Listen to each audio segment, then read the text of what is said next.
Hey guys, welcome back to the channel. This is story about what if Tsunade stops her support for Naruto after the Sasuke retrieval mission part 1. Before I start, please do support for more amazing content and comments for part 2. Do consider to subscribe my channel and share my video to your friends and check out the description as well. Let's start the video. It was a quiet morning in Konoha. Most of the ninja teams were away on missions and the 5th Hokage Tsunade had been forced to send Genin to hunt after Sasuke, Uchiha, and Orochimaru's agents. Very few people knew that with this new development a certain faction in Konoha had decided that something needed to be done to protect the Konoha's supremacy over the other ninja villages. Danzo Shimura, former teammate of the late 3rd Hokage, stepped out of the Hokage office, 2 of his agents close behind him. The old man had an uncharacteristic smile on his face. Phase 1 was complete. A few days later, Naruto slowly opened his eyes and stared at a white ceiling. He looked around and found white walls and several empty beds. Damn it, I'm in the hospital again. He tried to remember how he got here, and images from the fight at the Valley of the End and of Sasuke floated into his head. He shuddered when he remembered what he had been forced to do to finally beat the Uchiha. Naruto let the fox out to play, after Sasuke had almost killed him by piercing him with the Chidori.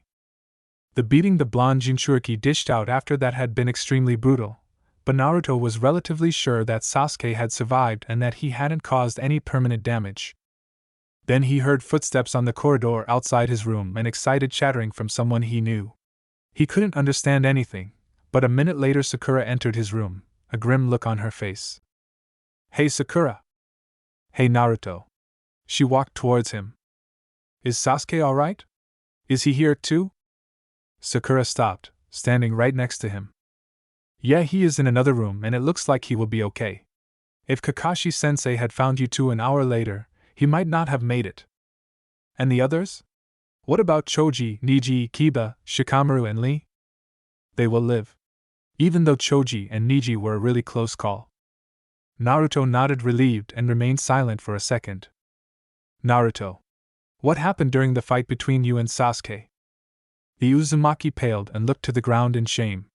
He didn't want to tell Sakura how out of hand their fight had become, and especially not that Sasuke had used a Chidori to put a huge hole into his chest. After a moment of contemplation, he decided to downplay what had happened. He grinned at the pink-haired girl and rubbed the back of his head, looking apologetically. "I'm sorry, Sakura-chan. Sasuke and I got a bit carried away, but you know how it is. It may look like we hate each other's guts, but in the end none of us really tried to harm the other." "Naruto, I saw Sasuke's injuries. You almost tore him apart." Naruto looked at her worriedly. He had no idea what to tell her. It's true, isn't it?" The way her voice broke and her slight stutter immediately told him that something was very, very wrong. "Sakura-chan?" Naruto looked at her face, and he saw tears and that she slightly trembled. "I didn't want to believe it at first, but you really are the fox, aren't you, Naruto?" Naruto was surprised at first, and then terrified. What are you talking about, Sakura?" She turned away from him. "I don't know for how long you impersonated my teammate, but you will pay for what you have done, Kyuubi." "Sakura, I am not the Kyuubi. It's me, Naruto. I am sorry that I hurt Sasuke so bad, but I had no other choice." The pink-haired girl just shook her head. "Even Tsunade-sama has seen through your deception. You are finished, demon?" If it was even possible, Naruto became more frightened. What was she talking about? There was no way his surrogate mother believed this, too. Was there? "As Sakura-chan. He fell silent, unable to form words. Sakura walked away without saying anything else towards her teammate. Shortly before reaching the door to the hospital corridor, she called out, "Umbu." A team of Konoha Umbu entered the room. They ignored the pink-haired genin and went right towards Naruto. Naruto offered barely any resistance as they shackled him and placed chakra suppression seals on him. Then the Umbu dragged Naruto away and Sakura just stared after them. A few hours later, Shino, Aburame, Hinata, Hyuga and Tenten were summoned to the INT department. They were the only ones of the Konoha 12 who were either hospitalized nor already informed of the complete situation. Yuhi Kurenai was currently explaining things to the rookies. He has the KQB sealed inside of him. Inside, Hinata was screaming, but she tried to remain as calm as possible on the outside. Yes, the council believes the beast has been manipulating him for quite a while now. They think that under Danzo he can at least still be used as a power to defend the leaf.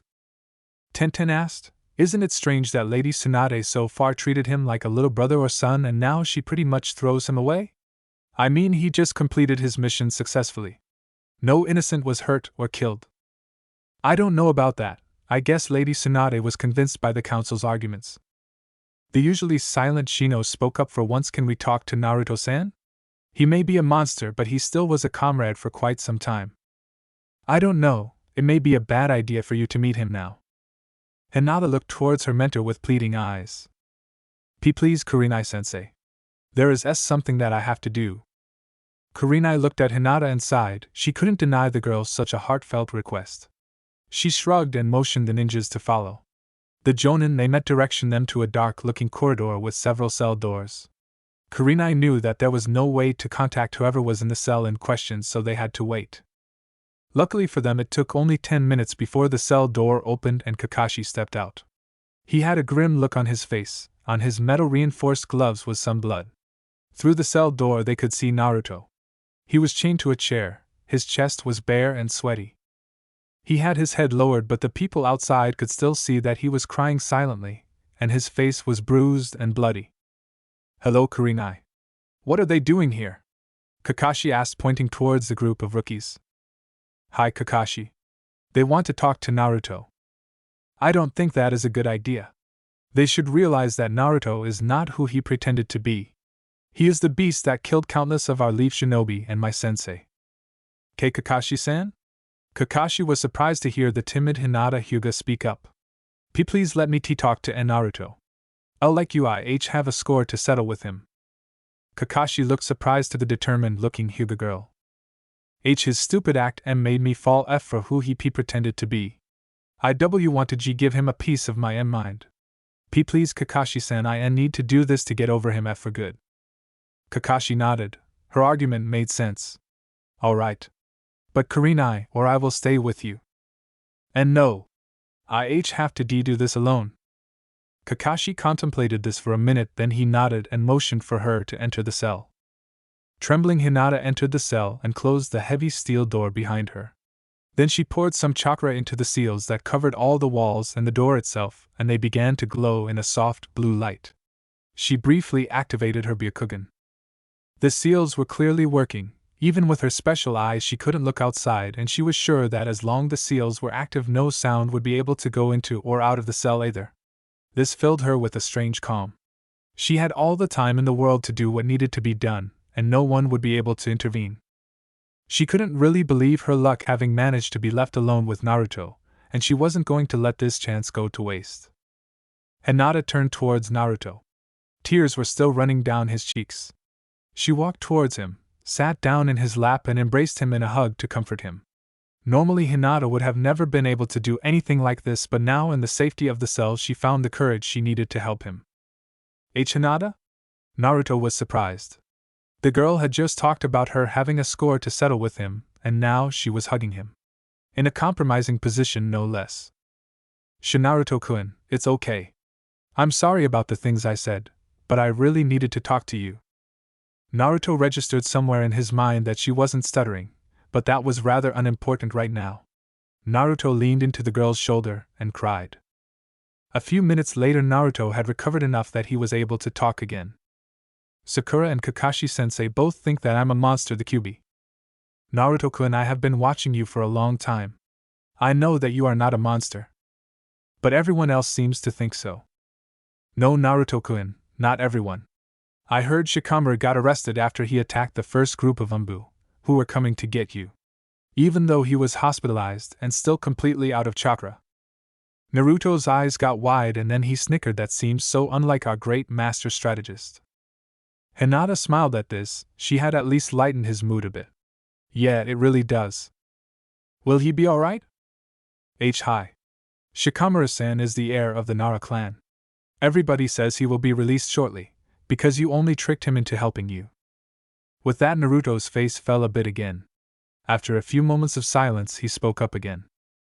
Hinata, was what you said out there true? Did you really have a crush on me?" "And no, Naruto-kun. I still have crush on you. Naruto just stared for a moment. I'm sorry. You are so nice to me and I never really noticed you. Naruto, as I said, I watched you for quite some time and I know that you can be a bit thick-headed sometimes. Naruto wanted to protest at first but then decided against it and let her continue. I knew if I wanted you to notice me I would probably have to make the first move. But I was always too shy to do that. So it's not your fault. Naruto smiled. Thank you, Hinata. Naruto, I need you to promise me something. Okay, Hinata, what is it? Naruto, I need you to trust me, please. Say you will promise me what I want from you. Naruto was a bit taken aback by that, but he decided to trust her. Alright, Hinata, I will promise you whatever you want. You have to promise me that you will run away from the village and not be captured again. What? No way, Hinata. I can't just leave the village. My only remaining friends are here. Here is my home, and it is my dream to be Hokage one day. Naruto, I'm not saying that you can never return, but as things are right now, you need to get away. The village council is against you, and they will turn you over to Danzo if they have their way. Yet Kakashi mentioned him. Who is he? He is one of the village elders. My father said he was involved in programs about conditioning soldiers, switching off their emotions and making them completely obedient, and he said he was the right man to make you into a reliable tool. Naruto shuddered at hearing the phrase. What about Tsunade-bachan? Is she really against me? As far as I have heard, yes, which seems kind of strange. But Naruto-kun, even if she is somehow influenced or blackmailed, please let me or Shikamaru, your friends, handle that. You need to get away for now. Alright. I promise you I will flee from the village. Thank you. Hinata smiled happily. Now I will get those chains off you so you can get out of here. She began standing up from his lap but then decided otherwise and sat back down. Naruto, I'm sorry, but there is something I must do. I know it is selfish, but it is something I always wanted and I might never get another chance again. And if you don't like it, please just see it as your payment for me for helping you escape. Naruto noticed that her stutter was back and nodded dumbly. What is going on? What is she talking about? Then Hinata leaned closer to him, grabbed the back of his head and kissed him on the lips. Naruto was surprised first but then kissed back. After a few moments, Hinata leaned back again, ending the kiss. She was happy to find that Naruto was a bit surprised about what had happened, but not angry. Hinata stood up from Naruto and pulled a bunch of papers from a pocket. I made a small detour to a weapon shop to get these after my father roughly informed me of the situation and told me that I was to meet Kurenai-sensei here at the INT department for a thorough explanation. They are specialized exploding tags for opening doors or breaking stuff like chains. She put one of the tags on the metal ring around one of Naruto's wrists and stepped back. Hinata was silently chanting in her head, please don't blow his hand off. Please don't blow his hand off. Then she made a hand seal while saying Katsu. And the tag went off. The small explosion rang loudly in the tiny cell and Naruto shortly screamed in pain, but his wrist was only bleeding lightly and his hand was free. Then they repeated the process for his other hand and his feet, and finally Naruto was able to stand up from the chair unbound. He stretched his limbs a bit and then captured Hinata in a hug. Thank you, Hinata. It is thanks to you that I still believe that I have friends here. Hinata was blushing heavily now. Somehow she had gotten a lot more nervous having close contact with him now that he was free. And Naruto-kun, you were the one who helped me change for the better. I will always be there for you. There was a small pause while Naruto continued to hold Hinata tight. But after a while he let her go. Say, Hinata, what will you do when I run away from the village?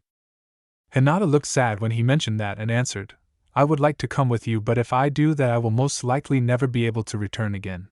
And like you, I promised myself to change my clan and get rid of the caged bird seal.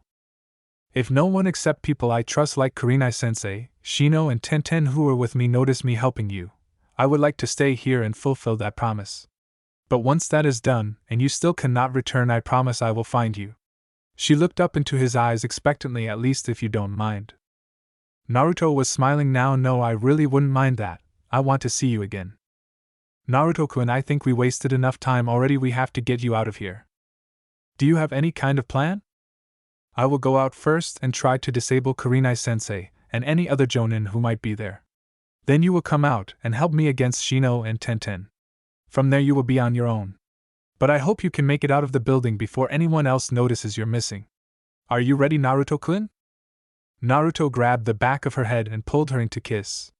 When he pulled back, he smiled at her and said, "Now I'm ready." Hinata just blushed furiously and nodded. A few minutes later, Hinata opened the door only a gap wide so that no one could look inside, and exited the cell. She looked to the ground to hide her face with the help of her hair, but with her Byakugan she could see that only Kurenai, Shino, and Tenten had remained in front of the cell. Thanking her lucky stars, the girl continued her plan. Kurenai saw Hinata. She had her head lowered and was sobbing audibly. Kurenai went over to Hinata, got on one knee because of the height difference, and hugged her. She noticed how the girl put her hands around her neck. And then suddenly her world went black, but she still heard Hinata's call, "Now Naruto." Then the cell door burst open and Naruto stormed out directly at Shino.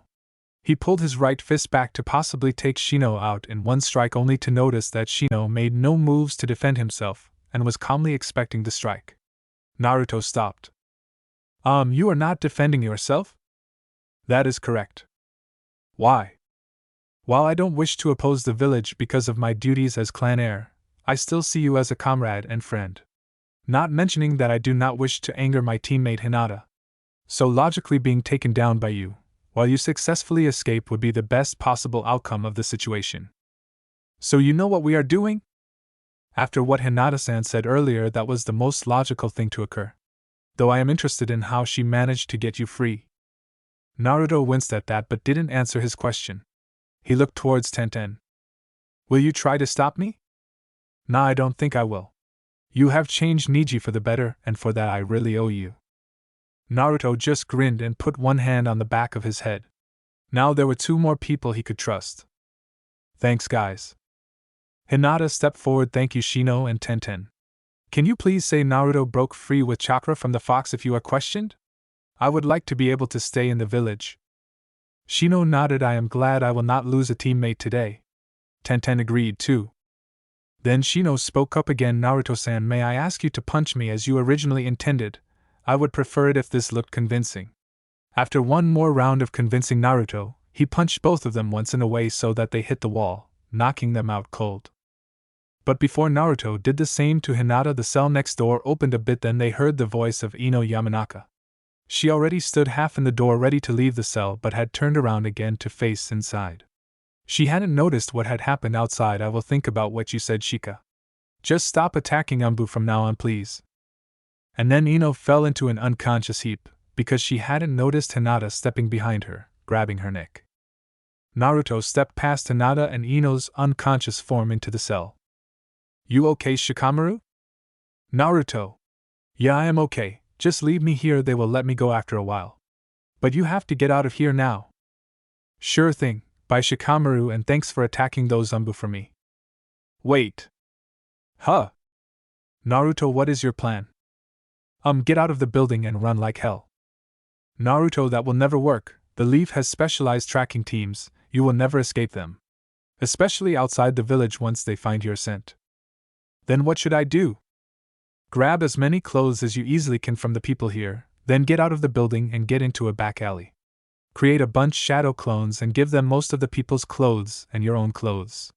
Keep the clothes of one of the people to yourself. Then you and your shadow clones all henge into different people and spread out in different directions. To confuse anyone following me by enhanced smelling, right?" "Right. But the problem remains that once you are out of the village, your pursuers will have it easy, and even if they have to follow each trail separately, your chances are grim. So? It would be best if you could hide inside Konoha for a while.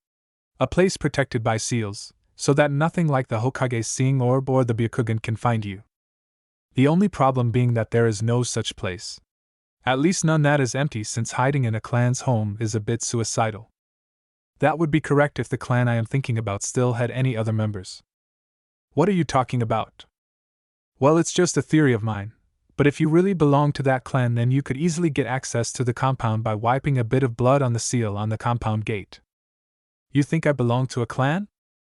"As I said, it is just a theory, but right now I think this is your best bet." "What clan are you talking about?"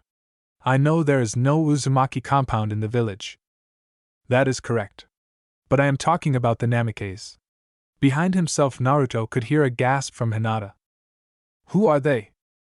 You really should remember that Minato Namikaze was the fourth Hokage. Oh. Remember, if you get access to the compound, create a new shadow clone and give him all of your remaining clothes at best. Your trail must not end there or they might find you. The compound is north of the Western Plaza, the first big mansion on the left. Now get out of here. Right. Naruto and Hinata collected all easily accessible clothes like jackets and socks, and Naruto put them in a bag he had found on Kurenai. Then he said goodbye to Hinata, who had to convince him to knock her out like the others. He hinged into Kurenai and began his search for the exit. Luckily, none of the other jonins paid him any real attention. After he had left the building, Shikamaru's plan went incredibly smooth. Half an hour later, Naruto stood inside the Namikaze compound in front of the mansion door. He was only wearing his underwear at this point, but after what happened that day, Naruto couldn't care less. Only 5 minutes after he and his clones had spread out, he had noticed the frantically searching Umbu groups. But luckily, Naruto remained level-headed and slowly walked towards his destination, avoiding all trouble. It really helped that from time to time the Umbu noticed one of his clones and got into a wild chase with it. And the compound gate had opened right after he had spilled a tiny bit of blood on it. But now, after being in safety, the thing that worried him most was that he didn't have the key to the mansion. Even though he thought it useless, he went to the door and pushed. And it immediately opened. Naruto nearly smacked his head. Of course, if anyone made it past the seals, any lock would be useless, so why bother with a key at all? He dragged himself into the mansion and began exploring. He made it only as far as one room. He had found the living room, laid down on the couch there, and immediately fell asleep. I am related to the fourth Hokage. This was the thought which woke Naruto up the next morning. He immediately began searching the compound with the help of a bunch of shadow clones. He didn't have to search long. In a well-furnished office lay a paper which contained the family tree of the Namikaze. On the bottom of it were 2 names, Minato Namikaze and Kushina Uzumaki Namikaze. On the paper lay a smaller note with 2 names written in a fine handwriting, Naruto/Naruko. On the desk next to the paper with the family tree stood a picture with 2 people in it, a blonde male he recognized from the Hokage Mountain and red-headed woman. Naruto started crying a little. He had found out who his parents were. The rest of the day was spent with searching the rest of the house. On the attic he found a box with clothes that fit him. Unfortunately, the clothes were for the most part completely free of orange and had a lot of blue on them, but Naruto didn't really have much to choose from. There was a big library with jutsu, scrolls and ninja books, but Naruto ignored this for now. He found a little well in the completely overgrown garden, so water was not going to be a problem, but there was no electricity and no food. Luckily, someone else solved the second problem for him. On the next morning, Naruto found a blinking seal in the office which looked strangely similar to a letter. So Naruto went down in front of the mansion door and to the mailbox. Its entrance slot was outside of the seal, but it could be easily accessed from inside. Naruto found a single scroll, which he soon identified as a storage scroll. After a quick search of the well-organized library, he found the description how to open such scrolls, and a few tries later a big bag came into existence containing a lot of noodles, meat, spices, and 3 big bottles of drinking water, even though he didn't need them. Naruto once again silently thanked those who still supported him. From there on, every few days there would a new scroll for him with new supplies. Later that day, when thinking about how people could be able to sniff him out, he remembered something. Kukujo's no jutsu. In a puff of smoke, an orange toad appeared. Hey Gamakichi. Hi Naruto. How's it going? Not that well. Say Gamakichi, Jiraiya is the toad sage and I am contracted to the toads. Now if he wanted to contact, find or even catch me, what could he do? Well, he would most likely be able to do all of those things. I think that Ma or Pa would agree to reverse summon you if he wished it. Naruto was a bit shocked, but he had feared that much. Then I want out. I can't risk him catching me or finding out my location, even though I don't really know if he's with me or against me. Wait a second, I will ask Ma and Pa about that. He disappeared in a cloud of smoke and reappeared a few minutes later. They said they will allow you to put the contract on hold. You won't be allowed to summon us during that time. Jiraiya will be allowed to send you messages but not to reverse summon you or ask us about your location. If you summon one of us, then the contract will be in full effect again. Is that okay with you? Yes, sounds good. Gamakichi? I will miss you, buddy. I will miss you too, Naruto. I hope you will be able to resolve whatever there is between you and the old geezer soon. I hope so, too, and then Gamakichi vanished again. Over the following week he made a bunch of discoveries. First of all was that he finally realized the special ability of his clone jutsu to transfer the clone's memories to him. But even though he got the memories of the last clone running from the Umbu 2 days after his arrival in the mansion, he only recognized the importance of this discovery after finding it mentioned on scrolls about jutsu training exercises. Then he found out that his mother was the former Jinchuriki of the nine-tailed fox from some correspondence of her with her family in the whirlpool. If he had any ill will towards his father for making him a Jinchuriki at all, it vanished with this bit of information, because it was a family thing apparently. On the third day he finally found out what the strange contraption was which he had found in the cellar. It was an experimental device which was able to store chakra and convert it into electricity to provide it to the rest of the house. Naruto had definitely no problem with giving a bit of chakra to the thing, and from there on he had lighting as well as running and even warm water. 2 days later he found the plans for the seals around the compound. Before he had tried to avoid the gardens out of fear of being seen from one of higher places in Konoha by looking over the compound wall. But the seal system contained a genjutsu which would always show outsiders a fixated, even outdated view of the mansion. The place was soundproof too.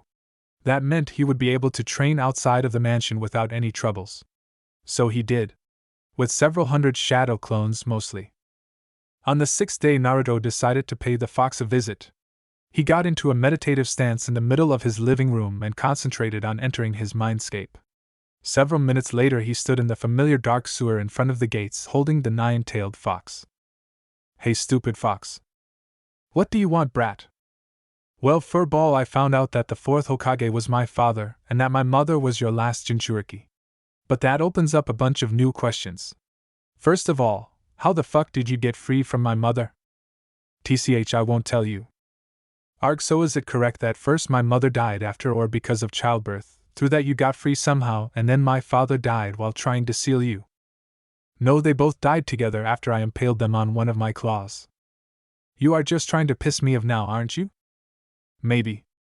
Listen, I really want to know what happened. So if there's anything you want apart from getting free or destroying Konoha, maybe we can compromise. I will think about it. On the last day of the week Naruto made one final discovery. There were many jutsu in the library, but there was one jutsu which really stood out. It provided means to both attack and defense, as it enabled somebody to easily escape dangerous situations. Naruto knew that if he wanted to leave Konoha like he promised, this would be the jutsu to learn. His father's signature move. 3 months after Naruto first entered the compound. Naruto was sick of staying in the confined space of the mansion and decided to bring his plans to leave Konoha into action. When he stepped outside of his clan compound, he was hinged into a regular chunin. On his back was a giant storage scroll. He was happy when he had found the 3 big storage scrolls one day. While normal storage scrolls could only contain one item, these big scrolls were littered with 100 little storage seals which together could hold a lot of stuff. Like everything that wasn't absolutely unmovable in the Namikaze compound. Naruto had his clones even disassemble and seal the cool chakra power plant in the basement. The jutsu library was completely taken, just as well as the contents of the armory and any documents he could find. Naruto created 4 shadow clones and sent them on their way with specific orders. He himself made his way to his personal target, the Konoha Ninja Bank. When he entered, he noticed the place was littered with intricate seals, and he had to wonder if there were even still any seal masters in the village who could restore these masterworks should the need arise. He stepped towards the only banker he could see, a slim man, 50 years old maybe, with gray hair. A short look around verified that no one else was present. Naruto released the hinge and grinned towards the banker. Hello, my name is Naruto Uzumaki Namikaze. I would like to extract all my clan's belongings. The eyes of the man became wide as dinner plates, but then he signaled Naruto to follow him into his office. Sir, could you tell me if anything has changed since my departure? Am I still being hunted? I have to inform you that you have been marked in a class missing nin. Even the information about the 9 tails was included. Since you are here, you are probably already aware of that, but I want to assure you again that I will stick to the rules of my position as they were given by the first Hokage. We from the Konoha Ninja Bank don't answer to the Hokage or the council, but only to the individual clans. Naruto nodded. Alright, first I would like to verify your identity. Naruto gave the banker his family tree and the documents for the Namikaze and the Uzumaki vault in the ninja bank. The banker briefly looked over the documents, then he pulled out 2 paper seals. These are clan verification seals. You just have to smear a drop of blood on them. If the paper turns green, you belong to the clan, and if it turns red, you don't belong to it. Simple as that. Naruto smeared blood on both sheets of paper, and both the Uzumaki and the Namikaze one turned green immediately. The banker was obviously a bit taken aback by the fact that Naruto could prove belonging to the Namikaze clan, but was soon back to his professional demeanor. Good, I won't need further verification since it is known that you are Konoha's last Uzumaki and obviously Namikaze, too. All goods stored here belong immediately to you.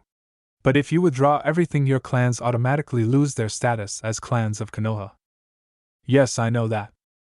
Then I need you to return the deed of ownership to the Namikaze compound. Naruto nodded and pulled out the desired document. The man then began to write onto a special form. Now I need you to sign here and we can begin the transaction. Then the man led Naruto into the basement, past heavy metal doors with seals so powerful Naruto felt as if he could hear the chakra humming. In the vault there were a bunch of gates like the doors before. They had security seals on them too and clan crests. The banker stepped to one of the smaller gates. This is the Namikaze vault. Would you please pour a bit of blood on the seal to the left? Naruto did as he was told and noticed that the man did the same on his side. Then he turned away from Naruto to hide a bunch of hand seals, and then a grumbling noise was heard that signaled that the great lock had sprung open. Together they opened the gates to the vault. Inside there was a small pile of gold bars and a slightly bigger pile of some sort of metal, in addition to several boxes. The Namikaze vault containing 5 tons of gold and 10 tons finest chakra-conducting metal. In addition to that there is a special chakra-sensitive stone and several other gems. Together this amounts to roughly 5% of Konoha's reserves. Then he walked over to the other side of the room. On that wall the doors were a lot bigger and Naruto recognized the clan seals immediately: Uchiha, Senju, Hyuga, and an unmarked 4th door. The banker stepped up to it. Together with Naruto's help he unsealed the gates, and while pulling them open he began to explain. Before the destruction of the Whirlpool village, a good size of the village's gold reserves was brought to safety and stored here in the Konoha Bank for safekeeping. The open gates revealed several big piles of gold and 3 swords in the back of the room. The vault contains 150 tons of gold and several diamonds, equaling 20% of Konoha's reserves. Additionally, there are 3 family heirloom swords of unknown value. The man pulled out a handkerchief and wiped the sweat from his face because moving the heavy metal doors was hard work and because Konoha would soon be a lot poorer. As you can see, together the content of both vaults amounts to 1/4 of Konoha's financial reserves. I have only one question: how do you plan to move all that stuff? Naruto grinned at that. No problem. He unsealed another of the big storage scrolls and rolled out both the new one and the one half filled with the stuff from the compound on the floor. Shadow Clone Jutsu. 50 Narutos poofed into existence. Alright everyone. Seal away. And with that the clones began the tedious task of carrying the gold and the other stuff to the scrolls and sealing it away. 2 hours later both vaults were completely empty and Naruto strapped the 2 big storage scrolls to his back. Then they began their ascent back to Earth level. So I guess once they contain something you can't seal the scrolls away anymore? Yeah, I really wish you could. It would save me from having to carry these things, but I'll manage. The banker nodded. He still couldn't completely comprehend how storing away so many tons of gold was possible. By the way, I have to inform you that as according to the first Hokage's law, I will make your transaction known to the council in 1 day. Naruto nodded, of course. They then reached the lobby. Anyway, I hope you will return to Konoha one day, rebuilding your clan. Naruto nodded. I would like that too. Bye, Mr. Goodbye, Mr. Uzumaki Namikaze. Seconds after exiting the bank, Naruto appeared outside of Konoha in a yellow flash where one of his clones had thrown a kunai over the wall. 1 day after Naruto's escape from Konoha. So you are saying that Naruto Uzumaki stole 1/4 of the village's financial reserves? Village Elder Hamura was livid. In fact, all of the village council was quite unhappy with the recent development. As I already stated earlier, esteemed elder, this was a completely valid transaction. What about the mansion? There were rumors a copy of the Whirlpool's complete jutsu library was brought there before its demise. Danzo asked. Well, just like the Namikaze and Uzumaki vaults in my bank, the mansion is completely empty. I visited it this morning and even most of the furniture is gone. All vanished into young Uzumaki Namikaze's storage scrolls. Stop associating our village hero with that thing. Elder Kohara was shrieking because of the stress at this point. I can guarantee you, esteemed elder, that Naruto Uzumaki Namikaze is the legitimate son of Minato Namikaze, the late 4th Hokage. The seals clearly indicated that Naruto is indeed a Namikaze and all the other Namikaze perished long before Minato. And then there is the little fact that Minato was married to an Uzumaki. Most of the council's eyes rested on the Hokage now. She was the only one who definitely had to know if this information was correct. The Hokage sighed, explaining this mess would definitely give her a headache. 2 weeks after Naruto's escape from Konoha, Naruto appeared in a yellow flash inside of a dark laboratory. The laboratory belonged to Orochimaru and contained everything an evil scientist could dream of. There were tanks with strange creatures on the wall, the tables were littered with stuff and a lot of blubbering substances, and there were 2 floating eyeballs in a jar. Naruto himself was breathing hard and clutching one hand to his right eye, which was visibly bleeding. Naruto had found the entrance to this base of Orochimaru a few hours ago, and had decided that armed with his father's incredible jutsu he should do the world a favor and rid it of the crazed Sannin. He had hidden his storage scrolls and then made his way into the snake's lair. The first thing that went wrong was that he didn't realize when he passed some kind of seal which cut him off from his retreat option, the Hiraishin kunai which was resting outside beside his storage scrolls. But even worse than that was engaging Orochimaru himself. Even though the Hiraishin was superior to pretty much everything in the Snake Sannin's jutsu library, this really didn't help because Naruto lacked the speed, tactical awareness, and overall experience that was needed to fight on same level as Orochimaru. Luckily, he had thrown one Hiraishin kunai into this part of the laboratory a while earlier, and he could use it to catch his breath. But Naruto was sure that it couldn't be long until Orochimaru found him. Naruto grabbed a kunai from his pouch and used its grinded blade as a mirror to look at his wounded eye. Naruto hadn't been fast enough and Orochimaru was able to stab him with his stupid blade. Naruto was no medical expert, but he could clearly see that his right eye was completely destroyed. Naruto reached out to the fox inside of him. Hey Furball, let's say I was to lose an eye. What are the chances that it grows back thanks to your powers? Ha ha ha! You pitiful human! Losing an eye. Serves you right. Naruto left his mindscape, this was clearly not helping. Naruto looked around in the dark room. He focused on the 2 eyeballs swimming in some kind of flute. Naruto noticed that the eyes held the Sharingan, the famed dojutsu of the Uchiha clan. Why the hell doesn't Orochimaru use these eyes with his current body? As far as I know, he is completely fixated on those things. Apart from that, a crazy idea sprouted in Naruto's head.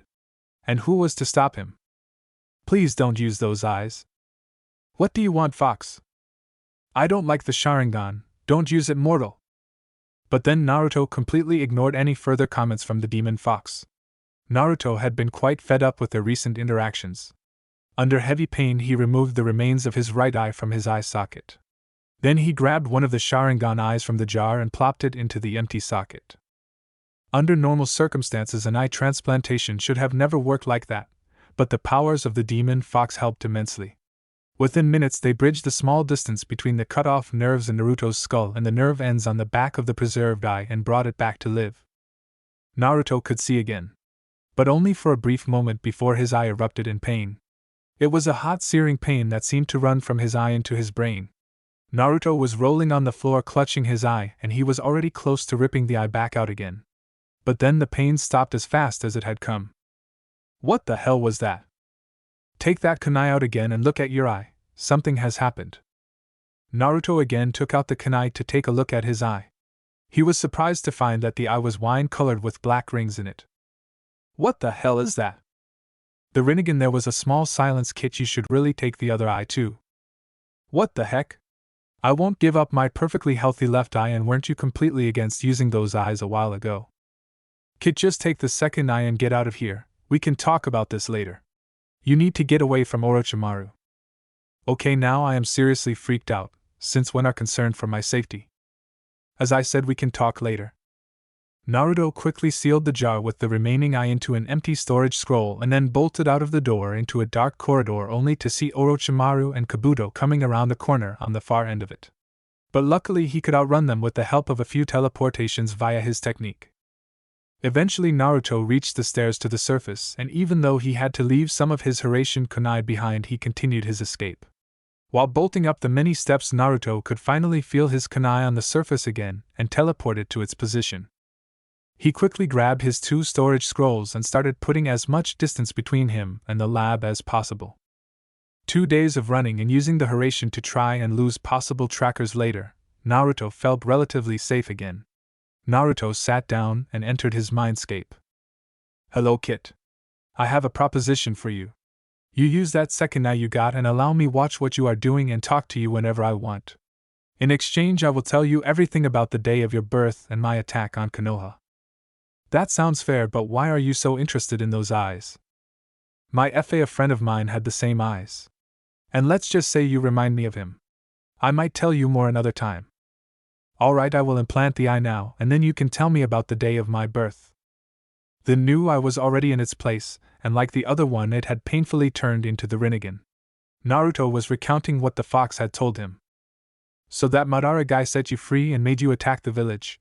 But after he was gone, you of course didn't just stop, forcing my father and mother to work together to seal you. While doing that, they were mortally wounded by you, but my father would have died anyway because of the sealing method, and my mother would have eventually died because you were ripped out of her. Well, not entirely accurate, but that's about the gist of it. Alright. So what about these eyes? That is the strongest dojutsu in existence, the Rinnegan. It gives its wearer 7 different new abilities. He can only have one of those active at a time, but he can kind of give the other abilities to another body and control it. The Rinnegan allows its user to learn all of the different elemental jutsu. Additionally, it gives better eyesight, basic chakra seeing abilities, and lets you share your sight with those mentioned other bodies. Other bodies? Like corpses? That would be gross, wouldn't it? No, you should be able to use those shadow clones of yours. Now try to focus chakra into your eyes to access those powers. It took Naruto several hours to figure out how to access the different abilities. When he poured chakra into his eyes in a specific way, he could practically see, or rather feel, 7 rings, from which he could choose one to access. He figured out the ability of each ring, or path as the fox called them. But he was still far away from completely mastering them. Let me recount what we have learned. You possess the following paths. Deva lets you control gravity. Azura lets you transform your body into several metal weapons. You should stop using that with your real body. Human possesses mind-reading abilities. Probably mind-altering ones. Tupreta can absorb chakra, allowing you to stop any chakra-based techniques. Elemental allows you to create creatures made of the different elements. You still need a lot of training on that one. Protection allows you to create nearly unbreakable barriers in your line of sight. Healing has an excellent healing ability. It should enable you to heal normally mortal wounds. One day later, Naruto figured out how to grant his Rinnegan abilities to his shadow clones. First, he needed to create some sort of chakra-conducting metal by pouring chakra in a special way into his wrist. The process of drawing the metal from his body was really gross, and Naruto hated that part. Then he needed to create a shadow clone while focusing on the path he wanted to create. The shadow clone would just vanish after a few minutes if it didn't insert some of the chakra-conducting metal into itself. Since the metal contained the same chakra as the clone himself, the clone wasn't destroyed by it. By adding the chakra metal, the path clone was complete. Naruto had a much more direct link to those clones than to his normal ones. He could give and take messages and orders to and from those clones and could see what they saw. This was highly disorientating at first. Naruto and his newly created paths would stagger around, trying to concentrate on the correct field of view, while the fox only laughed. While training his Rinnegan, Naruto found out the best way for him to travel. In the morning, he sent out a couple of shadow clones with some Hiraishin kunai and spend the day training himself. The clones would leave one kunai on their way every few kilometers. In the evening after training, Naruto would then pack up and start using Hiraishin on one of those kunai after another, picking them up in the process. By doing this, he could do both training and traveling on the same day. 1 week after gaining the Rinnegan. Hey Furball. What do you want, Kit? Wait a second, do you have a name? Addressing you by insults seems to be getting old these days. Name's Kurama. And don't get soft on me. Alright, Kurama, you see, I realize that I can't switch my eyes off. And since I am kind of traveling while trying to stay hidden, these one-of-a-kind eyes seem really inconvenient. You are right, Kit, not to mention that people might want to attack you just to get your eyes. Yeah, so can I do something about that? As far as I know, transplanted dojutsus are always active no matter what you do. I may be able to do something, but you would need to trust me for that. Alright, Kurama, do it! He allowed the fox's chakra to flow out of the seal and could feel it make its way through his chakra pathways and into his eyes. After a few minutes, he blacked out from the pain. Naruto was slowly waking up from his pain-induced sleep. Welcome back, Kit. Did you have nice dreams? Of a certain pale-eyed vixen, perhaps? Shut up, Fox, you could have warned me that this would hurt so much. It's not exactly like I do this every day, Kit. How should I have known? Naruto sighed and took out a kunai to take a look at his eyes. He could see cerulean blue orbs reflected on the steel. Wow, Kurama, you are awesome, it is even the same eye color. Heh. Of course I am awesome. I am the Kyuubi no Kitsune after all. Naruto briefly poured a bit of chakra into his eyes and saw them change into the Rinnegan before he released the chakra, and they changed back. This is so cool. Then a puff of smoke alerted him. Sitting before him was Gamakichi. Hey Naruto, are you alright? When I checked on you earlier, you were rolling on the floor in pain. Hey Gamakichi. I'm good, that was nothing. He grinned and rubbed the back of his neck. So what are you doing here? Any word from the old pervert? Yeah, in fact I am supposed to take you to him. But Ma and Pa guarantee you that we will bring you back here as soon as you want. Alright, do it. First Gamakichi vanished, and a few minutes later Naruto suddenly found himself at the beautiful Mt. Mayaboku. After gazing around the landscape for a bit, he focused his attention to the toad sage standing in front of him. Hey Gaki. Hi Ero-senin. Would you mind telling me why in the world you are listed as an A-class missing nin in the newest bingo book? How come you don't know? All of Konoha has been after me for several months now. Well, I have been sent on a long mission by Tsunade shortly after you returned from capturing that Sasuke kid.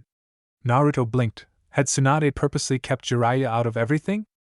Well, you see, Tsunade had me arrested by a bunch of Anbu for no reason and wanted to hand me over to that Danzo fellow.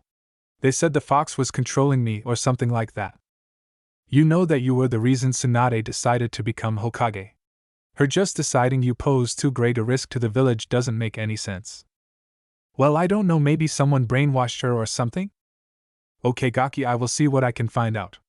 For now, try to stay out of trouble until I get this problem solved. And avoid the Akatsuki at all costs. Keeping you safe will be really difficult for now. And I guess you won't be able to get any meaningful training until this is over. Naruto, I know you are dying to show off your new abilities, but for now you should pretend he is right. Naruto nodded. Jiraiya took a small look at his seal, and soon Naruto said goodbye to his sensei and the toads and was brought back to his previous location. 3 months after Naruto's escape from Konoha. Naruto was currently restocking his supplies in Takigakure. Additionally, he had bought a few new clothes. Kid, I can feel there is another Jinchuriki nearby, only 2 streets ahead. Okay Kurama, we'll check it out. But we have to keep a low profile and not do anything to alert this village of our presence. When they entered the indicated street, they saw a girl with green hair rolled up into a ball with several other children around her. She was about the same age as Naruto. The other children seemed to have a lot of fun with throwing things at the girl, and shouts like monster and other insults could be heard. Scratch, keeping a low profile. We will get this girl out of here, if she wants to go. 1 year after Naruto's escape from Konoha. Naruto and the girl, who had been identified as Fu, had arrived in the far west outside of the great ninja nations. Naruto and Fu had trained together all the time and both had become significantly stronger. Fu had almost no real ninja training before her time with Naruto, but Naruto was able to teach her all the basics, and currently she was progressing well in her study of lightning jutsu. Naruto himself had mastered the elements of wind and fire, and many jutsu associated with them. His control over the different paths of the Rinnegan was nearly flawless. He had no problem coordinating all of his paths in confined spaces or spreading them out over several kilometers. The path allowing him to create elemental beasts was the only one not completely unlocked, since he still hadn't mastered all the elements, and the creation of wind beasts proved to be quite difficult. But Naruto liked his fire elementals a lot. They consumed quite a bit of chakra, but they were a fearsome sight, and their heat was enormous. He had taken a personal liking to the gravitational powers of the Deva path. So he kept that to himself and spread the other abilities among his clones. Additionally, Naruto had learned quite a bit of sealing techniques, and even started developing his own seals. He still hadn't heard anything from the old Toad Sage since their last meeting, and he was wondering what could have happened or what the old geezer had learned to continue to avoid Naruto. The western lands were war-riddled and poor. Dozens of little warlords were trying to gain more influence and land through constant warfare. Bandits plagued the land and stole whatever the constant wars hadn't taken from the population. Most of the soldiers serving the warlords were normal people or samurai. Knowledge about ninja techniques was a rare thing, and the secrets of those techniques were closely guarded by a few elitist clans. It was still before noon, and Naruto and Fu were doing their daily training exercises when one of Naruto's scouting clones dismissed himself. Naruto learned about a small town with a castle nearby. In the local arena, there was seemingly going to be some sort of event. Naruto and Fu decided to take a look. After a few Hiraishin teleportations, during which Naruto carried the girl, they reached their destination.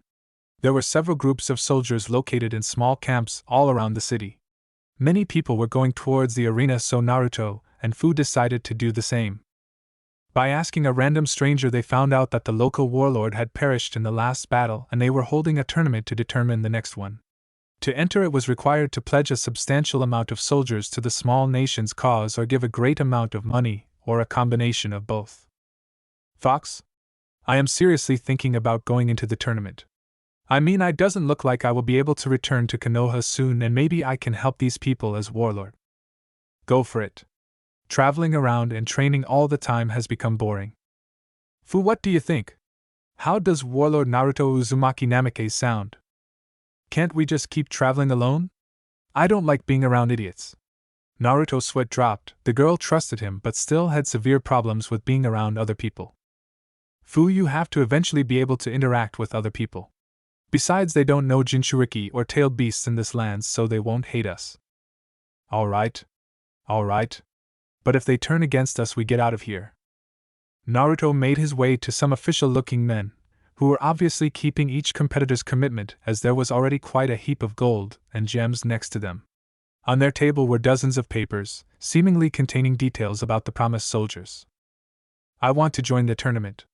The officials looked at him a bit skeptically but let it go. Can you pledge any soldiers to our cause?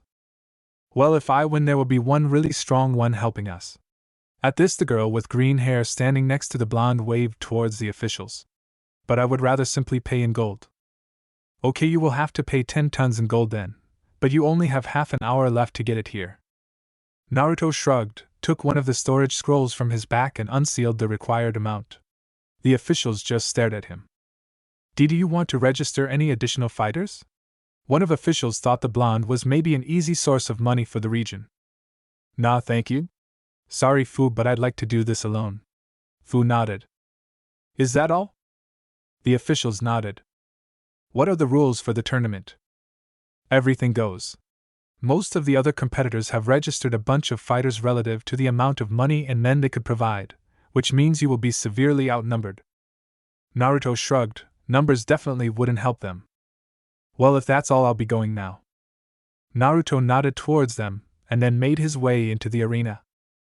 In one corner of the arena, the designated competitors were arguing on how to organize the tournament. They couldn't come to a consent on how to pick the fighters and whether it would be one-on-one or group fights. Naruto simply strode into the middle of the arena, enhanced his voice by chakra, and cleared his throat. Alright people, the name is Naruto Uzumaki Namikaze, future Kage, or whatever you call your supreme leader here. You there? With that, he pointed to the group of competitors who had stopped arguing and stared at the boy. I will earn the title of warlord today, and it won't matter if you attack me one at a time or together. Come at me! Naruto could have easily won the tournament just by catapulting all his enemies out of the stadium using his Deva path. But he wanted to impress his soon-to-be subjects and convince them of his strength. A perfect opportunity to flaunt his abilities. He quickly activated his Rinnegan and created his 6 paths. Instead of creating new chakra metal to control them, he unsealed some existing one. First, a single samurai made his way towards Naruto, a large katana resting on his shoulder. Naruto decided to take on the man by himself. He simply took out one kunai and charged. His taijutsu had improved along with the rest of his abilities, and even though the samurai had the range advantage, he didn't stand a chance. After exchanging a series of blows, Naruto stopped the katana with the help of his kunai and kicked the man's wrist, sending his weapon flying. His next strike rendered the man unconscious. Then a big group of about 20 samurai darted towards Naruto, their swords ready to strike.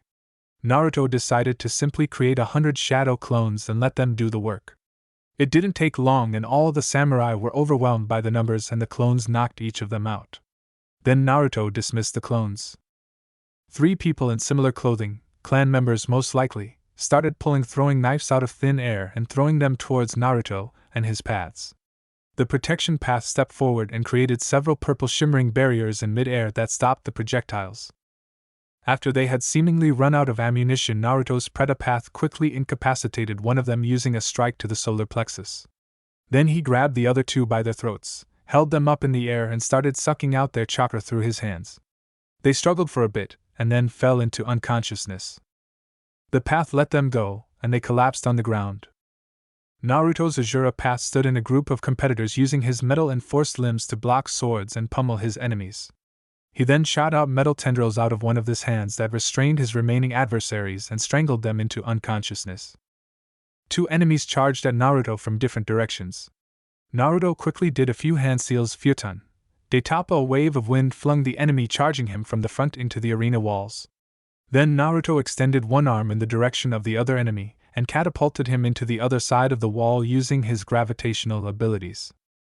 He heard bones snap and realized that he had used a bit too much force, so he sent his healing path to help the man. Naruto's human path used a low-powered Rasengan to bring down one enemy, but then he was destroyed by a man who could manipulate water without hand signs, using it like a whip. Naruto quickly threw a few kunai at the man, then teleported towards him using Hiraishin and incapacitated the surprised man. A single enemy, another samurai, was left standing. Naruto sent most of his remaining chakra to his elemental path, allowing him to create a giant fire elemental, which could only be described as a walking inferno. Heat radiated through the whole arena. His last competitor shrieked and ran away. The fire elemental dispersed shortly after that.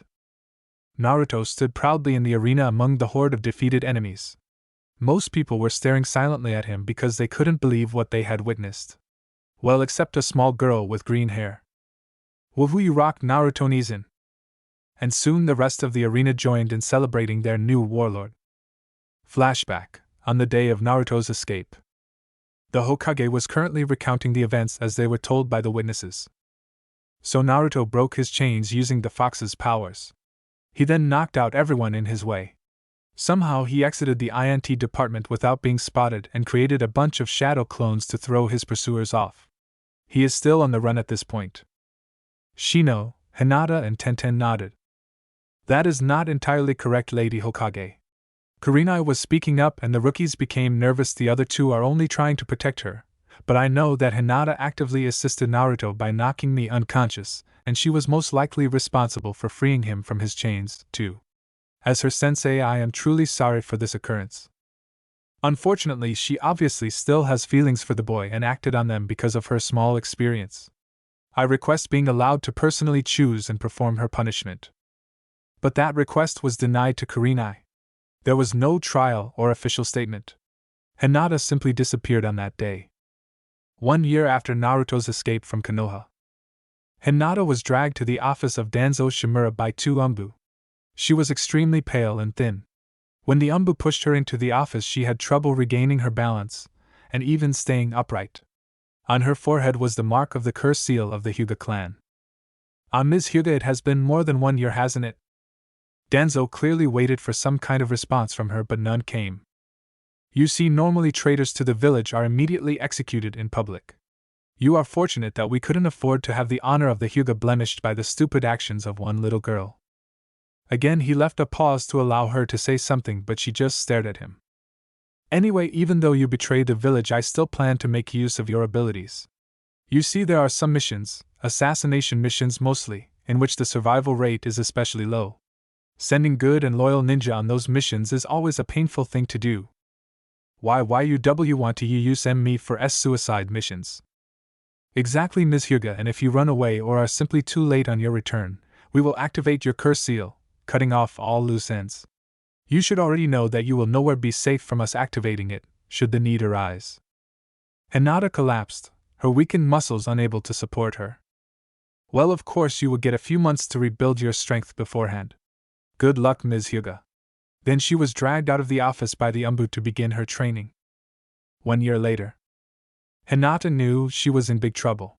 So far she had successfully completed 3 assassinations and 1 intelligence-gathering mission, and she had never gotten as desperate as she was now. Finding her target, which was traveling with its small army, had taken far more time than she would have liked already. But the security measures around the camp were what was really giving her headaches. Hinata really didn't like this assignment. Her previous targets had been 1 corrupt government official, 1 drug lord, and a B-class missing nin hiding in Kumo.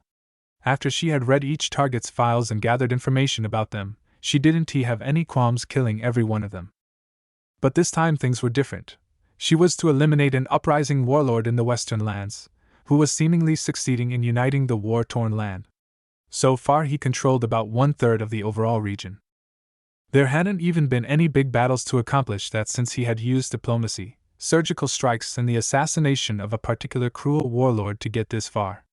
But most of the conquered warlords had joined his side after he had challenged them to personal battle. His strength had become legendary. The warlord had started a campaign against the local bandit groups and succeeded in driving most of them away. The lands had become significantly safer, and the civilian population could go about their daily work safely again.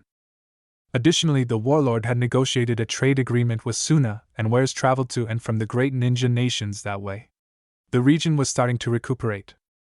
Out of fear of losing their power, the remaining warlords had joined together into several alliances. But those would break apart when their common thread was gone. This warlord, however, had the possibility to truly unite the land. And the Leaf, or Danzo rather, didn't want that to happen. Hinata had been impressed about what she had learned about the man and even considered abandoning her mission, but that would have meant certain death, and no matter how unlikely it had become, she was still trying to keep her promises to Naruto. Besides, her target had a whole army surrounding him, so if she somehow managed to kill him, it would basically be his own fault. Hinata was currently following a supply carriage drawn by an old horse and manned by 2 civilians. To her luck, the carriage stopped, and one of the civilians stepped into the foliage surrounding the road, presumably to take a leak. Hinata snuck up on the man, and after a juken strike to the neck, he fell to the floor unconscious. She searched his body and produced a few official-looking documents which she put into her pockets. Then she used henge to take on the man's appearance, and went towards the carriage. Without a word, she sat down beside the other civilian, and they made their way towards the army camp. She had tried to approach the camp before. The small ditch with wooden spikes in it, and the small wooden palisade would both have been a joke for someone with her abilities and training. But in addition to that, the camp was surrounded by seals, and Hinata didn't want to test what would happen once she crossed them uninvited. To normal eyes, the seals were just lines out of white condensed pulver running all around the camp in weaving lines. But to her Byakugan eyes, the flow of a vast amount of chakra through the seal and its intricate patterns was a beautiful thing. She was sure she was dealing with a true seal master, so any head-on approach had been discarded. When they arrived at the gates of the camp, a single soldier stepped forward and demanded their papers. Hinata simply handed him the ones she had stolen from the civilian. The soldier took a brief glance at them before he took out 2 paper seals and gave both herself and her traveling companion one of them to hold in their hands. When she touched the paper, Hinata could feel a brief surge of chakra. If the soldier had had any ninja training, he would have seen Hinata's transformation falter for a split second when the foreign chakra entered her. Or he would have just sensed her transformation in the first place. But neither was the case, and he lazily waved them along. Inside of the camp, another soldier collected the paper tags from them and designated them to a storage tent. Hinata helped the civilian to unload the cart to avoid suspicion, and then investigated the rest of the camp. The soldiers scattered throughout the camp seemed to be in good spirits. There was chattering everywhere, weapons were sharpened, and boars were roasting over several bigger fires. In what seemed to be an area designated for training, she saw dozens of soldiers sparring with different weapons. And there was a small group of soldiers training basic chakra control techniques. It was nothing truly impressive, and the men were probably too old to ever get anywhere beyond Chunin level, but it was a start. It was obvious that this warlord would want to found a ninja village of his own eventually, and Hinata gathered that it was just another reason why Danzo wanted him dead. Then she saw her target walking away from her. She recognized the blonde hair and black armor with an orange fox emblem on it from the stories. She could see he was younger than she had expected, and he was walking carefree through the camp with a green-haired girl of the same age to one side of him, and a black-haired man in a kimono on the other. The blonde had a strange piercing coming out of the back of his neck. The three of them were inspecting soldiers and wares delivered to the camp. Somehow the man, or boy rather, seemed familiar even though she could not see his face, but Hinata's mind had entered professional mode. This was her chance. She would perform the assassination and escape in the confusion. She ran up to the group and jumped. Slamming her knees into the blonde's back, she forced him to the ground. At the same time, she slammed down her left palm onto his back, right where his heart was, and channeled enough chakra through her hand to make it explode. She was experienced enough that she didn't even have to use her Byakugan to safely hit her mark. The body vanished into a puff of smoke. Hinata didn't have any time to really contemplate what had happened. In the next moment, the green-haired girl was upon her, wielding twin kukri crackling with electricity. Hinata managed to gain a little distance by throwing an explosion tag directly at her feet, and she and the green-haired girl got away from it in different directions. After the explosion, Hinata had to start avoiding throwing knives the black-haired man produced out of nowhere, and thanks to her swiftness and agility, she managed to avoid all of them. She was just about to activate her Byakugan when suddenly Hinata's whole body was yanked back with great force. She flew several meters through the air as if carried by invisible strings, and then something hit her on the back of her head. Everything went black. Hinata awoke a while later. She expected to be in chains and heavily guarded. Instead, she found herself on a comfortable bed, and her hands and feet were free. Judging from the ceiling, she was inside of a big army tent, and a classy one at that. She looked around and saw Naruto sitting by her side, looking at her. He was a lot taller than she remembered, and he was dressed in the armor of the local warlord. Fate had played another sick prank on her. Naruto himself was her target. Of course she would not kill him, but that meant certain death. Hinata began to cry. "Sure, it's okay, Hinata." Naruto stroked his fingers through her hair. Hinata grabbed onto him and wept into his shoulder. "What happened to you, Hinata? Why do you have the caged bird seal and the other seal?" Kurinai-sensei T told the Hokage what happened. Tsunade handed me over to Danzo, and he makes me do missions for him and will activate the seal if I fail. And Naruto, I'm so sorry. I was trying to kill you." Hinata broke out into fresh tears. "It's alright, Hinata, I'm fine." Naruto was stroking the back of Hinata's head, which was still resting on his shoulder. "But why didn't I find out about you being arrested? I gathered information about what happened in the Leaf whenever I could. If I had known, I would have gotten you out of there before any of this happened." Hinata sniffed but calmed down a bit. "Danzo said they didn't want me to ruin the clan's reputation." Naruto shook his head. "Bastards. Naruto, what should I do? They will activate the curse seal in 2 weeks, and there is no way that I fulfill my assignment. I promise you, Hinata, I will find a way to remove that seal from you before that. You will be safe here." He said that even though he wasn't exactly sure if he could do it. He had already tried to remove the curse seal while she was sleeping and failed miserably. "Will you stay here with me?" Hinata smiled at him and nodded. "Of course, Naruto-kun." She let her head hang low.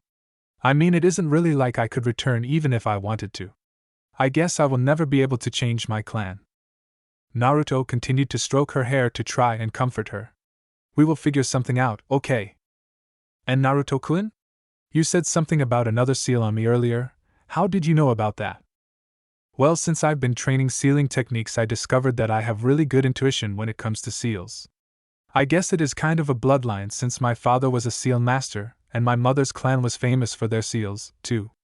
Long story short, I could basically sense the seal. Am I correct that it seals off your ovaries and prevents you from having kids?" Hinata nodded. Danzo had been very careful in avoiding the Byakugan from falling into foreign hands. Naruto grinned. "Then we should do something about that." He winked at her. Hinata fainted. "Damn it! I was just joking." "Are you sure about that, kid?" After Hinata woke up, they continued to talk for a while. Naruto told her a bit about his travels and his time as warlord. Hey kid, I have an idea. I need to talk to the both of you. Hinata Kyubi wants to talk to us both. What? Well, you see, we've been getting along quite well since the whole eye incident. Eye incident? Wait, I'll show you. Naruto briefly flashed his Rinnegan. Cool, huh? I'll show you what it can do later. Anyway, Kurama has really helped me out in the past, and I guess we kind of are friends now. He grinned. I promise he won't eat you. Hinata just nodded. She was a bit dazed by this information. Naruto produced a sheet of paper, drew a seal on it, and attached the tag to her forehead. Then he got into a meditative position, while holding her hands, and told her to do the same. A few moments later, they were standing inside of the sewer of Naruto's mindscape. Hello, Naruto. Hello, little vixen. He gave her his biggest predatory grin. Eep. Stop teasing her, fox. Then Hinata remembered her manners. Hello, Lord Kyubi. Just call me Kurama girl. Anyway, listen, you two. You have two major problems. First is the obvious one, the seals on her. You are currently unable to remove them, and if I may take a guess, I would say it will take you years to gain the necessary skill. We may be able to negotiate with the Leaf, offering them funds and whatever they want, but they will bleed us dry and may decide to activate the seal at any time. Naruto and Hinata nodded. Then there is the second problem. Your vixen is weak. Hinata got depressed again while Naruto became extremely angry. What? Shut up, you stupid fox. Hinata is not weak. But she is. If the Chunin exams are any indication, her chakra reserves are low, she has little stamina, and apart from that she is quite fragile. Naruto was close to jumping into the fox's cage to pummel the stupid animal. He is right, and Naruto. Hinata was crying a little at this point, but the fox just continued. Of course I am right. Anyway, this poses a big problem. Since you won't always be able to protect her, and if things go as I think they will, you would be absolutely devastated if she ever got hurt, captured, or killed. Hinata threw a hopeful glance at Naruto, who still glared at the fox. But all of that doesn't matter because I have thought of something which would solve both of those problems. Both Naruto's and Hinata's eyes grew wide at that statement. Why, you mean why you can remove the seals and make me stronger? Hinata stared at him hopefully. That's what I just said. But of course what I propose is quite drastic to be able to achieve so much. What do you mean?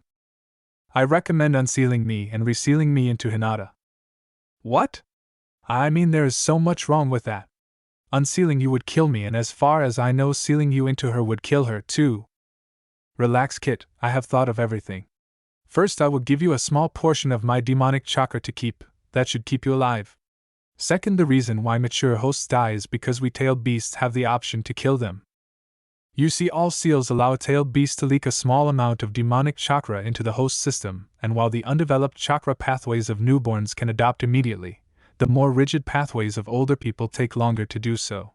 So as long as I don't release too much chakra into her system and let her adapt to me, she will be fine. And you can get rid of the seals?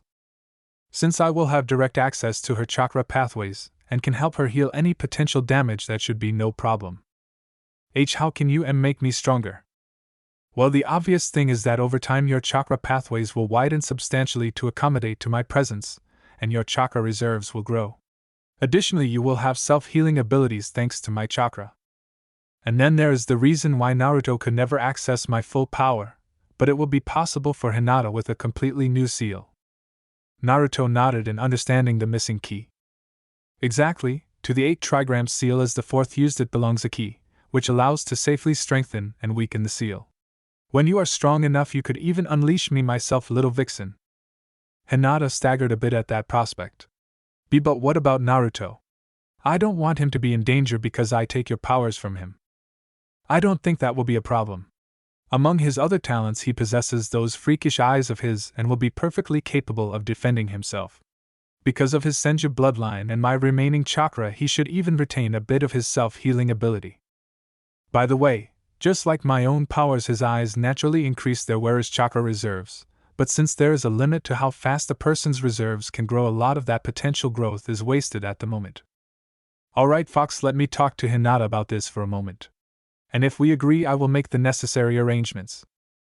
Naruto exited his mindscape and he and Hinata stared at each other. So what do you think? I don't know. See, can we trust him? Is it really safe that why you won't die? Well, as I said, I trust Kurama and see him as a friend, and he even had the perfect possibility to harm me in the past if he had wanted to. Anyway, if he thinks we will both get through this alive, I believe him. Hinata, I really hate seeing you at the whims of that Danzo jerk, and I see no other way to help you. So please let us do this. Okay, Naruto. Hey, it's funny actually. If we were still in Konoha, I would never agree to this, because I wouldn't want you to bear that burden and be looked down upon by everyone else. But here people look up to me. They know of the Kyuubi and they respect me for it. And Kurama really isn't such bad company when you get to know him. Hinata smiled. She was happy Naruto had found a place where people saw him for who he was. Alright, let's do this. Naruto entered hyper mode. He gathered sealing equipment, rummaged through scrolls, and cleared the middle of the large tent. He went through a couple of hand seals and a small sealing altar appeared, just big enough for a newborn baby.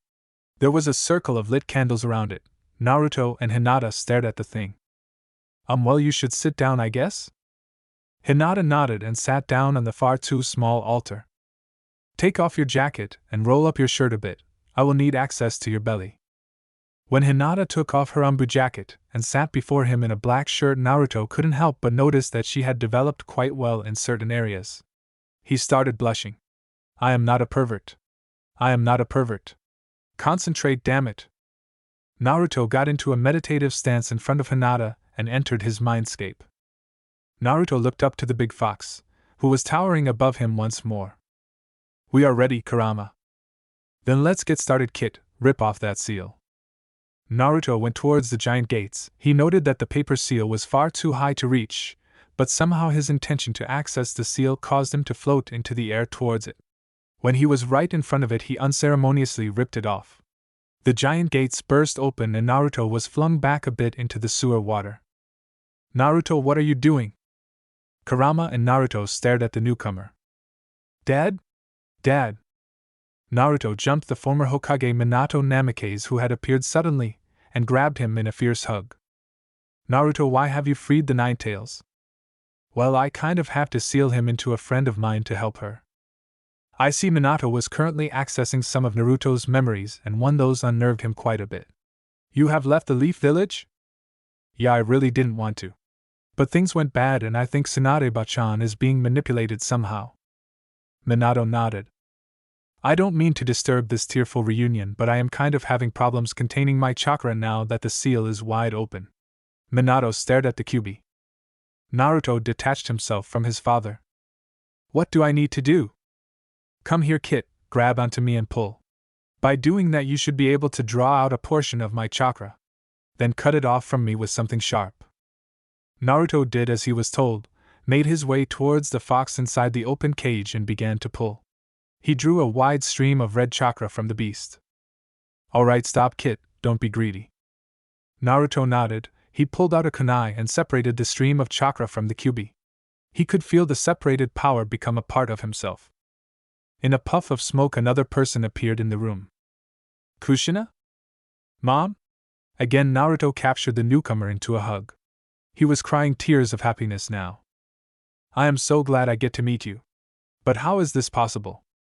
Minato grabbed the back of his head. That would be my doing. I sealed some of my own and your mother's chakra into you to help you. Naruto smiled and leaned closer to Kushina. Kurama cleared his throat. Not breaking free was getting increasingly difficult. Minato spoke up. Naruto, I will perform the sealing. I will make sure you have some time to talk to your mom. Thanks, Dad. Minato ruffled his hair. I know you will make me proud, Naruto. Make sure your mother tells you about a certain enemy you will have to face in the future. Naruto nodded and the fourth Hokage vanished from the mindscape. Now, Naruto, you have to tell me how you have been. Okay, but you will have to tell me how you met Dad. Naruto grinned. Sure. While they were talking, the Kyuubi started to be drawn out the mindscape, but they paid it no mind. Minato took control of Naruto's body. He went through several hand seals and concentrated on the Kyuubi, then he slammed his hand onto Hinata's belly. All the time she had been anxiously waiting for the sealing to occur. Minato could feel the fox's chakra being drawn out of Naruto's body and into the girl and let his own remaining chakra be drawn with it. There was still one thing he had to find out from the demon. Why are you helping them? Hell, wouldn't you want to know? It's the Rakuta Sennin's prophecy, isn't it? Naruto is the sage of the six paths reborn. The fox grinned at the former Hokage. No, I am sure that Naruto is not the reincarnation of the sage of the six paths. What do you mean? I won't tell you. The fox grinned even wider. Consider this your punishment for sealing me away against my will. Minato continued to try to get more information from the fox, but soon his chakra was spent, and he vanished. Naruto woke up with a terribly aching back. He noticed that they had spent the night on the floor. The sealing altar was gone and Hinata was still sleeping, her head resting on his shoulder, snuggled against him. We must have passed out after the sealing. Naruto gently wiped a few strands of hair out of Hinata's face and noticed her unmarked forehead. Nice work, Kurama. No answer. Damn it. Naruto had become quite accustomed to the presence of the Nine Tails. He briefly wondered if he would go insane because the demon fox was not talking inside his head anymore. He carefully detached himself from Hinata not to wake up the sleeping girl, gently picked her up and placed her on the single bed in the tent. Then he went about his morning routine. An hour later Hinata awoke. She had slept extremely well and felt well rested. Somehow she remembered lying on something really comfortable, but this bed didn't seem to fit the bill. Good morning, Vixen. Eep. The voice had completely startled her. Teasing you will be so much fun. Anyway, take a look in the mirror, will you? After she had gotten her bearings and remembered yesterday's events, she went towards the big mirror located in one corner of the tent, and immediately realized that the curse mark was gone. You have already managed to remove it. I am deep in your debt, Kurama-san. Well, sorry to tell you this, but I could not push enough power through you to really break the seal. Instead, I activated its secondary function, sealing off your Byakugan and consuming the seal in the process. But I promise you I will be able to restore your eyes' powers in a few weeks. Hinata nodded. Losing her Byakugan was a small price to pay for her freedom, and if she was able to use it again soon, even better. Naruto entered the tent, his Rinnegan active. Good morning, Hinata. Wanna grab some breakfast? I would like to introduce you to my captains too. Sure, Naruto-kun. Ano, why do you have your eyes active? Well, you see, among other things, they give me the ability to summon special clones which I can control all the time. I can see what they see, and if there is a difficult problem, they can directly talk to me about it through a mind link. I let them do most of the boring stuff while it gives me time to train and do other things. Anyway, let's go. He grabbed her hand and led her to a big tent with several tables, which were loaded with food. Naruto introduced her to the black-haired man from the day before, who identified himself as Kentaro Yamamoto, leader of the Yamamoto clan. The Yamamoto all had the ability to store a certain amount of items in a pocket dimension for later use. Then there were Saigon Ashikaga, an old, gray-haired and war-seasoned samurai veteran, and Genri Takeda, member of the Takeda clan, who used birds both for scouting and in combat. Genri had a falcon on his shoulder, and fed him from time to time while eating breakfast himself. Naruto told Hinata that he had several other captains, who were currently on missions, spread out throughout the country. After breakfast, Naruto briefly showed Hinata around the camp. Ano, can I wash up somewhere? Naruto nodded. Sure, but the possibilities to do that inside the camp are quite limited. I'll take you to the river where Fu and I go. He unceremoniously picked her up, and suddenly they were standing near a small creek. Right before them was a deeper and wider spot inside the stream, where the water was flowing slowly, allowing to take a swim. What was that? That's my father's technique, the Haration. Anyway, I'll pick you back up in half an hour. And in a flash he was gone. Hinata stripped down and waded into the water. The water was cold, but on her missions Hinata had grown accustomed to such circumstances. So she didn't mind and soon grew quite relaxed while swimming a few rounds.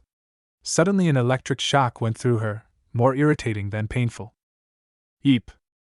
The girl with green hair was walking towards her on the water, lightning still crackling in her right hand. She stopped right in front of the still submerged Hinata, towering above her and trying to look intimidating. You tried to hurt my Nizan. But on her face was more of a pout than an angry stare. Hinata felt a bit relieved. She had wondered what kind of relation Naruto had to the green-haired girl, and it seemed she didn't see him as a potential partner. I am very sorry for attacking Naruto-kun. I would never want him harmed. He was very dear to me back in the Leaf Village, and is so still. The girl nodded and let the lightning in her hand fade out. He told me about you and how you saved him. Anyway, I'm Fu. Nice to meet ya. I'm Hinata Hyuga. How did you get to know Naruto-kun? You seem to have much better ninja training than anyone else I met here. The girl shuddered slightly. Naruto rescued me from Takigakure. I was not welcome there because I contained the seven-tailed beetle. Has Naruto told you that he sealed Kurama into me? Fu nodded. He did, and now that you're like me, do you want to be my Nei-san? She asked this with somewhat exaggerated innocence. Yes, I would like that very much. The girl grinned. Then you will have to earn that. Hinata nodded. Naruto asked earlier if I could help him with your training, and I intend to do so. I should be able to put you through the most effective training possible now that you got the QB sealed inside you. And you will call me Sensei. I would really appreciate your help, Fu-sensei. Anyway, I will let you continue your bath now. See you later. Goodbye, Fu. So that's it, huh? What do you mean, QB-san? Well, she seemed to be a bit too forgiving for you trying to kill Naruto. I guess she is planning to get her revenge by putting you through hell in your training. And not that I mind, my container has to be strong, so I approve of whatever she has planned. Hinata winced a bit but promised herself that she would endure the training or punishment rather and become the girl's friend. After Hinata had finished her bath, got dressed again and finished the rest of her morning routine, Naruto appeared and teleported her back to the camp. He led her to a storage tent where they got new clothes for her, now that she was no longer working for the Leaf Village. She picked black umbu-style pants and a dark gray umbu jacket with Naruto's orange fox head symbol on its back. She completely got rid of her Hittite, throwing away everything associating her with Konoha. You have quite a bit of ninja equipment here. I guess you already made plans for starting your own village? Hey, even better. Let me show you. He led her to a big seal in one corner of the camp. This is a seal I developed myself. It works on the same principles as the Hiraishin. But while the Hiraishin only works for myself and whatever I carry, these seals can transport multiple people or bulky stuff. Even better is that while my clones get destroyed when trying to use the Hiraishin, they can contribute the chakra necessary to the seals, meaning I don't need to be present for the teleportation. Unfortunately, it requires the same seal at both the start as well as the end location. This is amazing, Naruto-kun. Have you taught this technique to anyone like Fu? He shook his head. Unfortunately, I wasn't able to teach her. I fear that some part of it is some kind of genetic requirement, or a bloodline. How far does it go? Well, the maximum range for the Hiraishin and the smaller teleportation seal is about 3 kilometers. I am actually not sure if there is a distance limit for the big seals, like this one. Anyway, step in. After they stood in the middle of the big seal, Naruto went through a few hand seals. In an instant the scenery changed, the army camp was gone, and instead they stood just outside of a small village. On a field nearby, about 30 children were practicing advanced chakra control techniques, ninjutsu and taijutsu with one of Naruto's paths and several shadow clones. On another field, several other kids were instructed in sword techniques by a bunch of samurai. As you can see, I started gathering a bunch of promising students and training them almost immediately after becoming warlord. Most of them are either orphans or from one of the existing ninja clans who joined me. I know. What about the samurai? Well, you know, the samurai arts are more common in this parts than the ninja ones. The experienced samurai can do really interesting things by channeling chakra through their swords. Anyway, I was thinking about trying to teach some outstanding students both arts. Even with the sword in the way, they could still do one-handed hand signs. Hinata nodded. It was an interesting idea, but not many people would be able to learn both very different principles of chakra manipulation. I know, Naruto, have you taught them anything else but the practical taijutsu and ninjutsu skills? Naruto grinned apologetically and grabbed the back of his head. No. I mean, Irika's stupid lessons were just boring and didn't help. And I tried to teach them genjutsu, but since I can't do it, it's kind of difficult. Naruto, they need to be taught how to plan missions, to act in a team, lead a squad, calculate success changes, formulate battle tactics or long-time strategies, and how to handle difficult situations. And have you taught them survival skills? They will need to know how to seek or build a shelter, what plants are edible, how to track enemies and prey, and they need to learn how to be stealthy. If they don't have those skills when starting missions, they will most likely die. Naruto's face fell. Damn it, I really wanted to avoid putting them through that. Well, maybe you can try to teach many of those things in a practical way. Like surviving in the wild for a while under controlled circumstances. Or having them plan and execute mission-like stuff. I don't know, like your old pranks maybe? Naruto hugged her. Hinata, you are a genius! Hinata went beet red. Naruto, but they need to learn discipline too. Damn it! They made their way over to the group of ninja aspirants. Morning, kids.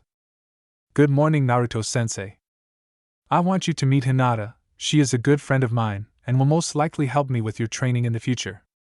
They greeted Hinata and they told her about their training for a while, and how they had come to train under Naruto. Finally, Naruto stepped forward. I am sorry, but we have to go now, and I will need to steal my alter ego here from you. I will give you a bunch more shadow clones for practice though. He dispelled his path and quickly collected the chakra metal and sealed it away. Naruto then created a couple hundred shadow clones for them to train with. He and Hinata said goodbye to the children, and they returned to the village. Why did you dispel your path and return your eyes to normal? Do they require too much chakra? Naruto shook his head. The reason is that I need to get to Suna and I don't want anyone to know about my powers yet. The Chunin exams are being held there and Gaara has organized a meeting with the Kages and daimyos of the elemental nations, where I can state my intentions. Well, of course he didn't include Tsunade and the fire daimyo because they might make negotiations difficult, but I guess I'll run into them there. Anyway, wanna come with me? Hinata smiled and immediately agreed, thoughts about a week-long trip alone with Naruto sprouting in her head. Alright then, step in. They had reached the big teleportation seal again and entered it. There was bright flash in front of Hinata's eyes and the landscape had changed completely. The air had become extremely dry and a midday sun shone down mercilessly. Heat was radiating off the dusty streets which were surrounded by tall buildings made of sandstone. They were in Suna. Naruto-kun, this is amazing. What is the distance between Suna and your little ninja village? I don't know. Anyway, let's find Gaara. After a short talk with the Kazekage, they decided to wander around a bit until it was time for the meeting with the Kages. Still in the Kazekage residence, they met Shikamaru, who beckoned them into an empty room. After putting sound and other protection seals up, they began to talk. Hello, Shikamaru-san. Naruto, Hinata, it's really good to see you. I am glad you are both alright. Hey Shikamaru. I guess I get you to thank for providing me with food while I was hiding out in Konoha. Now I had Umbu following me for quite a while after your escape. I had Shino do it. Alright then, I still need to thank him. Suddenly realization dawned on him, and he grabbed Shikamaru by the throat. Wait a second. You could have sent me a message about what happened to Hinata. Why didn't you tell me?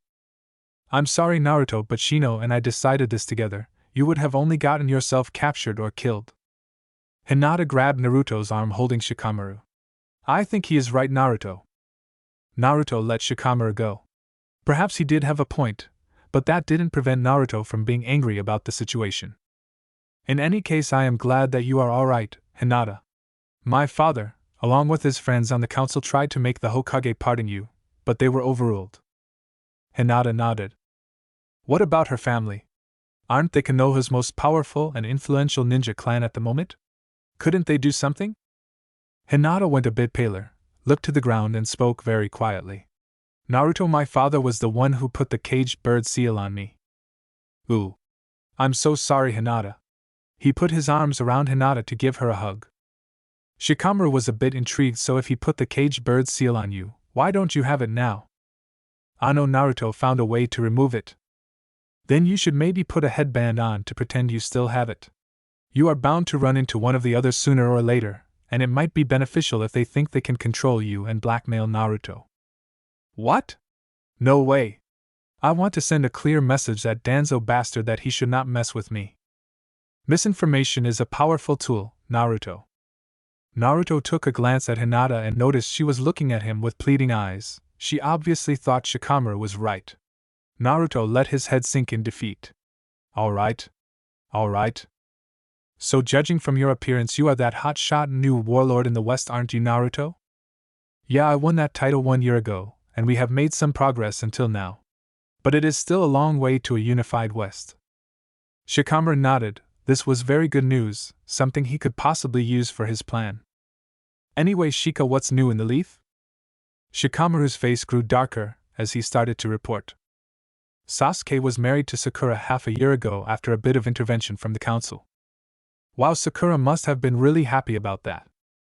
Well, Sasuke has grown very detached and obsessed with this training this last 2 years, even more than before. His loss against you at the Valley of the End against you seems to be troubling him greatly. Well, and apart from that, Sakura is surely not happy about what the council decided a few weeks ago. What do you mean? Well, since Sasuke is the last of his clan in Konoha, he is eligible to be part of the Clan Restoration Act, meaning he is to take multiple wives. But Sasuke strictly refused to be paired with civilians or elder women.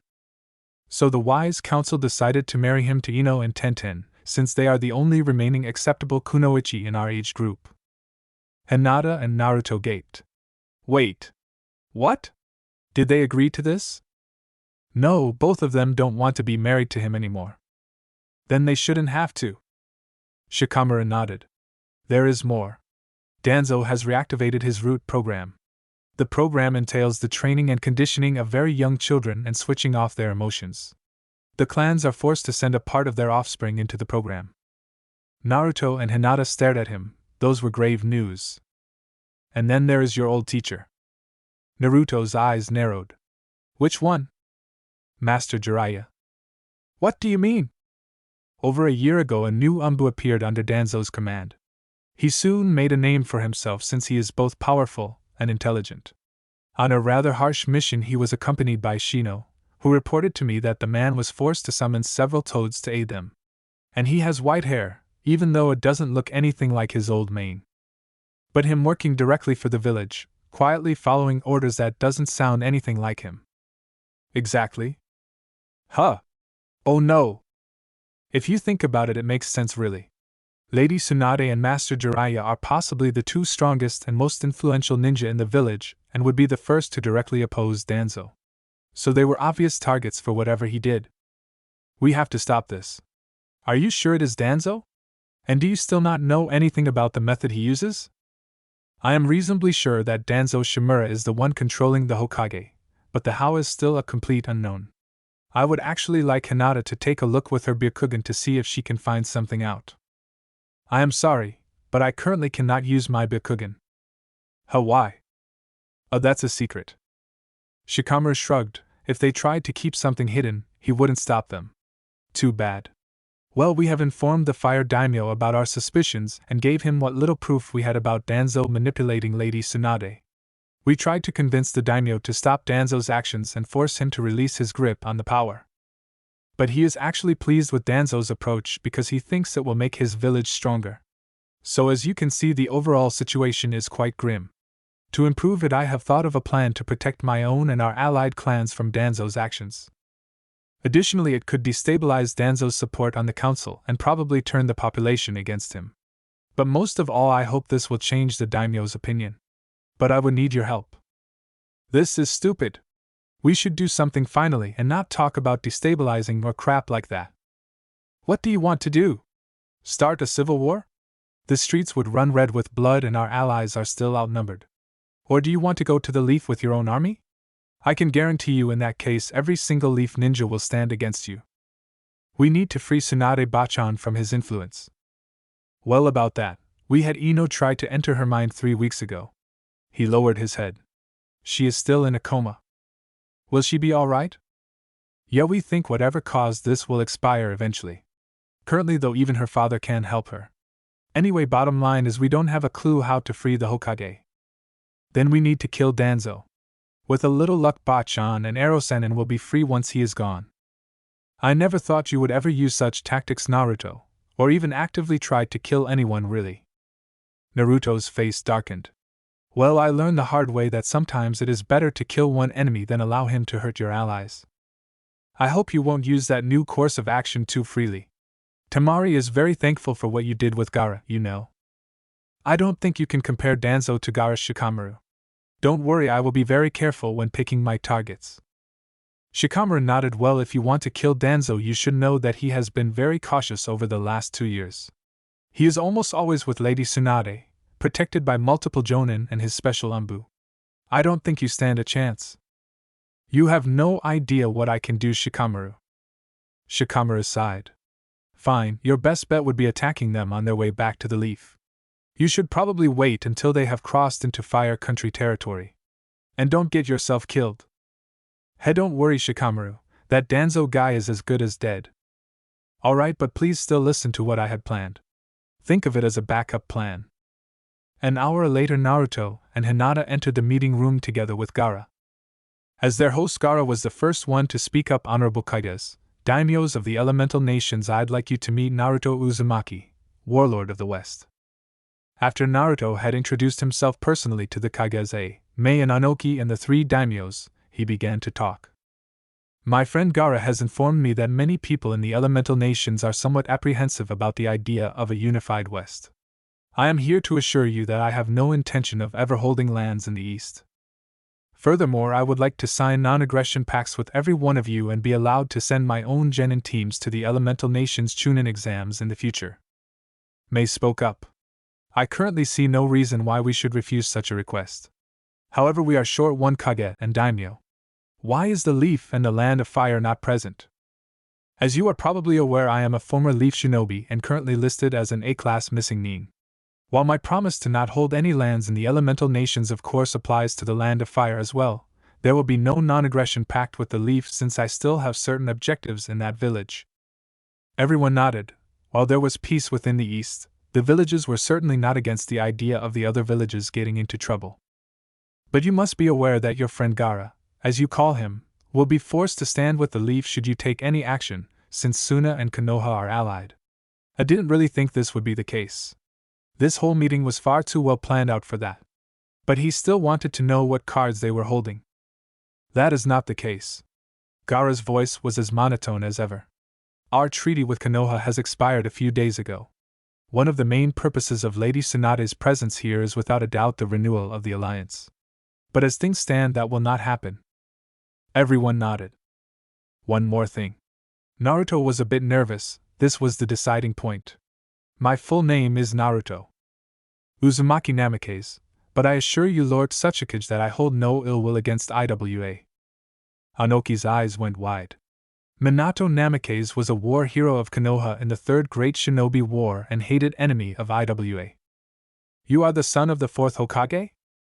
Yes, however I am currently unable to back up that claim. But I am sure the Hokage will be more than ready to prove my parentage to you. Anoki nodded. Of course the Leaf would try to turn him against Naruto. But after what Naruto had told them, it seemed Anoki could just as well have the boy and his former village battle it out. A most interesting situation. Very well, I will accept the non-aggression pact. Naruto was relieved. He had achieved what he wanted. After the meeting was over, Naruto decided they should watch the finals of the Chunin exams. He and Hinata were making their way over to the arena when they ran into someone with pink hair. Sakura. It was none of Naruto's usual happy greetings, more of a statement. Hello, Sakura-san. Somehow Hinata managed to put enough malice into her voice that Sakura shuddered slightly. Hello, Naruto. Hinata, her eyes narrowed. Naruto, you are an A-class missing nin. Give me one reason why I should not apprehend you. Naruto shrugged. The same reason why I am not allowed to pound some sense into you and whoever's with you. That diplomacy stuff. If I attack you here, all the other Kages will be pissed at me. Same for you and everyone else from Konoha though. Who would grant an idiot like you diplomatic protection? Naruto groaned. Sakura was deliberately being a bitch. Sakura, you know Gaara and I have a history and we have been friends since back then. And for the record, I have control over a territory almost as big as Fire Country right now, so there is reason enough for me to have diplomatic protection. Sakura scoffed. He held most likely some backwater country which would soon collapse under Naruto's guidance. Anyway, Hinata, why are you with the idiot? I heard you were on a long-term mission. Well, I was arrested because I helped Naruto escape and then was used to carry out suicide missions until I met Naruto again. You helped him? Don't you know what he is? No, I don't. Why don't you tell me, Sakura? He is a monster, Hinata. He is being controlled by the nine-tailed fox. Funny that he seems so much more human than other people. If I had to choose whether to call him Danzo or my father a monster, I would most definitely not choose Naruto-kun. Danzo is a great man. A great man? And you simply ignore that he has people marry who do not want to and that he steals little children from their families? My mother told me that was necessary to ensure the Leaf's future and the strength of its future shinobi. Your mother told you? Wait a second. Did your mother tell you the part about Naruto being a monster, too? The usually quiet girl became uncharacteristically agitated. Sakura was silent for a second. That's it, isn't it? You just do and think what your mother tells you to. Sakura, I thought you were a stupid bitch before, but you are just pathetic. Naruto knew the situation was escalating quickly and tried to change the subject. Anyway, I heard you are married to the team now. Sakura was still gaping at Hinata since she hadn't expected such an outburst from her, but as she registered Naruto's words, she turned to him. Stop calling him Team Yubaka. She almost hit him out of reflex but stopped just in time. She noticed that Hinata had already been ready to retaliate. She sighed and calmed down. Yes, I am married to Sasuke and we are very happy together. But Naruto knew Sakura enough to see that something was wrong. Wait, are you lying, Sakura? Are you actually unhappy now that you are together with Sasuke? What do you know, you stupid idiot? And she stormed off. Well, that was unpleasant. Let's go to the arena, Hinata, and watch the finals. They made their way into the great arena and onto the VIP tribune, where the other Kages were gathered, including Tsunade, who was accompanied by Danzo. Hey Bachan. Naruto, Tsunade, let me talk to the boy. Naruto immediately knew something was wrong. The old Tsunade would have had bloody vengeance for cutting her off. But this one acted like an obedient puppy and stepped behind Danzo. What have you done to her? I don't know what you are talking about. She doesn't act like herself. You have changed her. I have only convinced her of my ways to strengthen the village, and she respects me for them. Talking about respect, what do you think your father would say about you opposing his village? I know he would be proud. The certainty with which he said this surprised Danzo a bit. Anyway, now he was addressing Hinata. I see you have found your target, Ms. Hyuga, and that you failed to fulfill your mission. I could never hurt Naruto-kun. Very well, but you will have to return to the Leaf with me. Never. I'd rather die. Hinata glared at the old man but lost the staring contest and looked to the ground. You know that could be arranged very easily. Naruto had a really hard time not to sprout a happy grin and tell Danzo to his face that he had already lost that advantage, but he had promised to keep the fact a secret. Hinata will not come with you. Do you care for her? Maybe you would make a trade for her safety then? Last time I checked, you stole a lot of money from Konoha. I did not steal it, it was mine to begin with. And you should know that I would be a very bad ruler if I gave up even a small portion of my funds in the middle of a great war. We could, however, negotiate once that is over. Very well, Lord Namikaze, I look forward to doing business with you. As they took their seats to watch the final matches of the Chunin exam, Naruto was still thinking about Danzo. I will get him for sure. It was one day after the final of the Chunin exams in Suna. The main representatives from Konoha were heading home. They had crossed the border to Fire Country 1 hour ago. In the front were Kakashi and Guy, followed by Tsunade, who was flanked by Danzo and Sakura. Behind them were Shikamaru and 2 of Danzo's Umbu. Then everyone stopped. Blocking the road in front of them was one strangely metallic-looking Naruto. He opened his mouth and a projectile flew out of it right at the Konoha group. The projectile hit the road right between where Kakashi and Guy had stood moments ago and exploded into a large fireball. But the 2 veterans had already moved out of the way and immediately rushed the figure.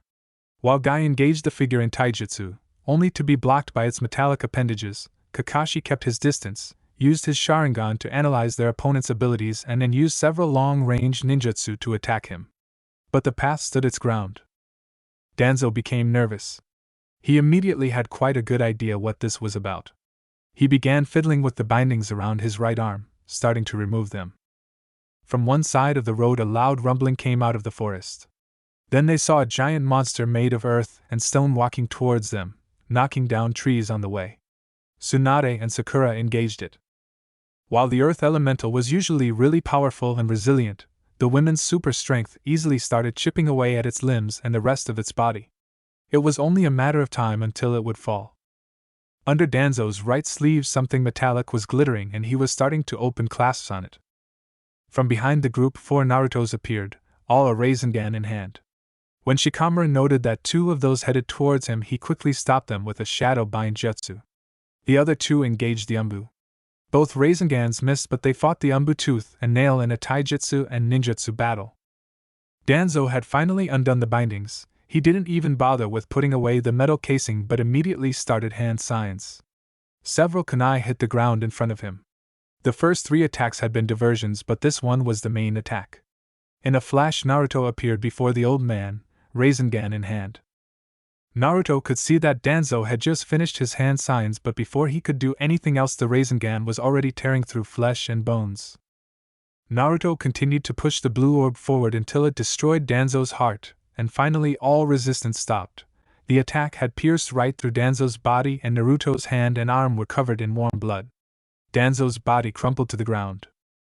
Naruto was sure that there was no way for anyone to save him now, but to be on the safe side he pointed his other arm towards Tsunade, and used his Deva path to fling her away full force, pushing her through several trees and out of sight. He hoped the woman was going to be okay.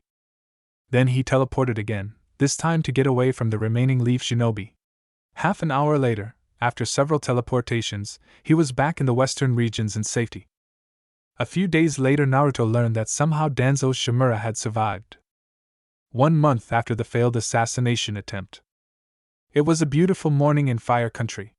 The sun was shining and birds were singing, but the Predapath clone didn't really care about any of that.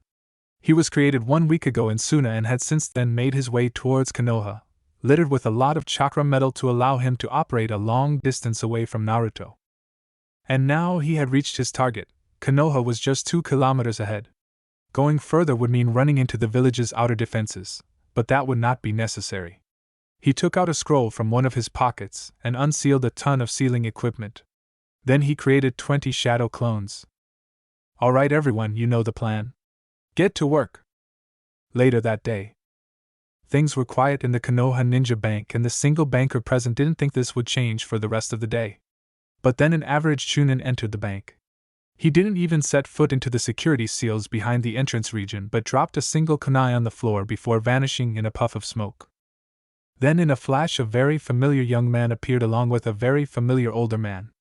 A second later the young man vanished again before reappearing with another very familiar older man. This process repeated itself 2 more times. Then the now 5 present people made their way towards the counter.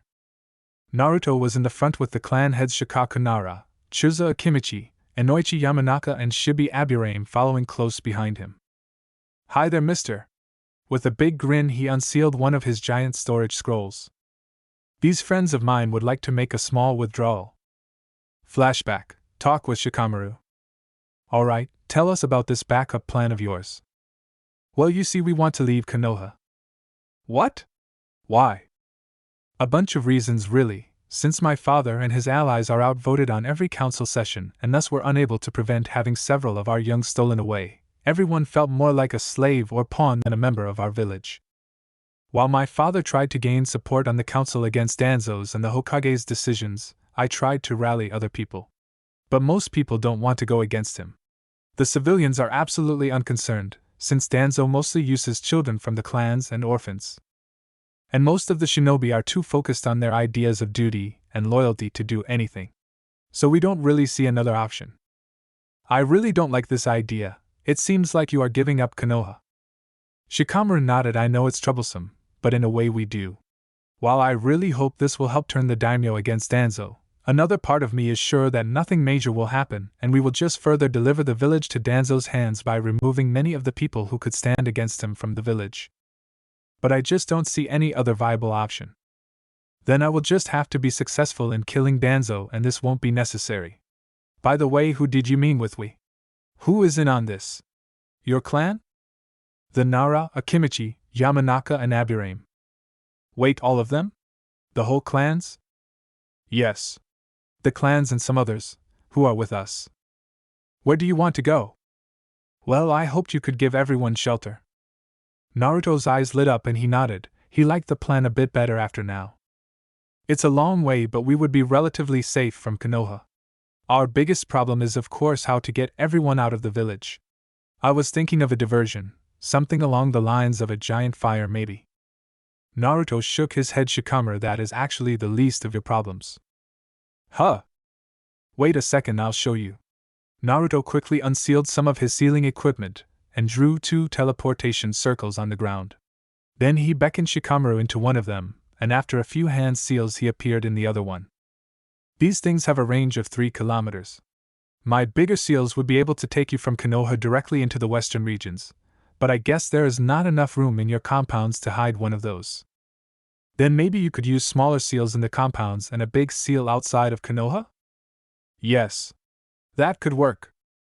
Do you have enough chakra to pull off something like that? You would have to teleport about 600 people after all. Easily.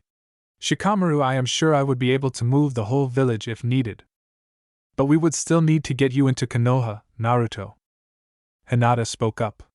Naruto, can't you just give Shikamaru some of your Hiraishin kunai and he distributes them to everyone who wants to come with us? Yes. That's a brilliant plan, Hinata. He handed Shikamaru a scroll with several Hiraishin kunai in it.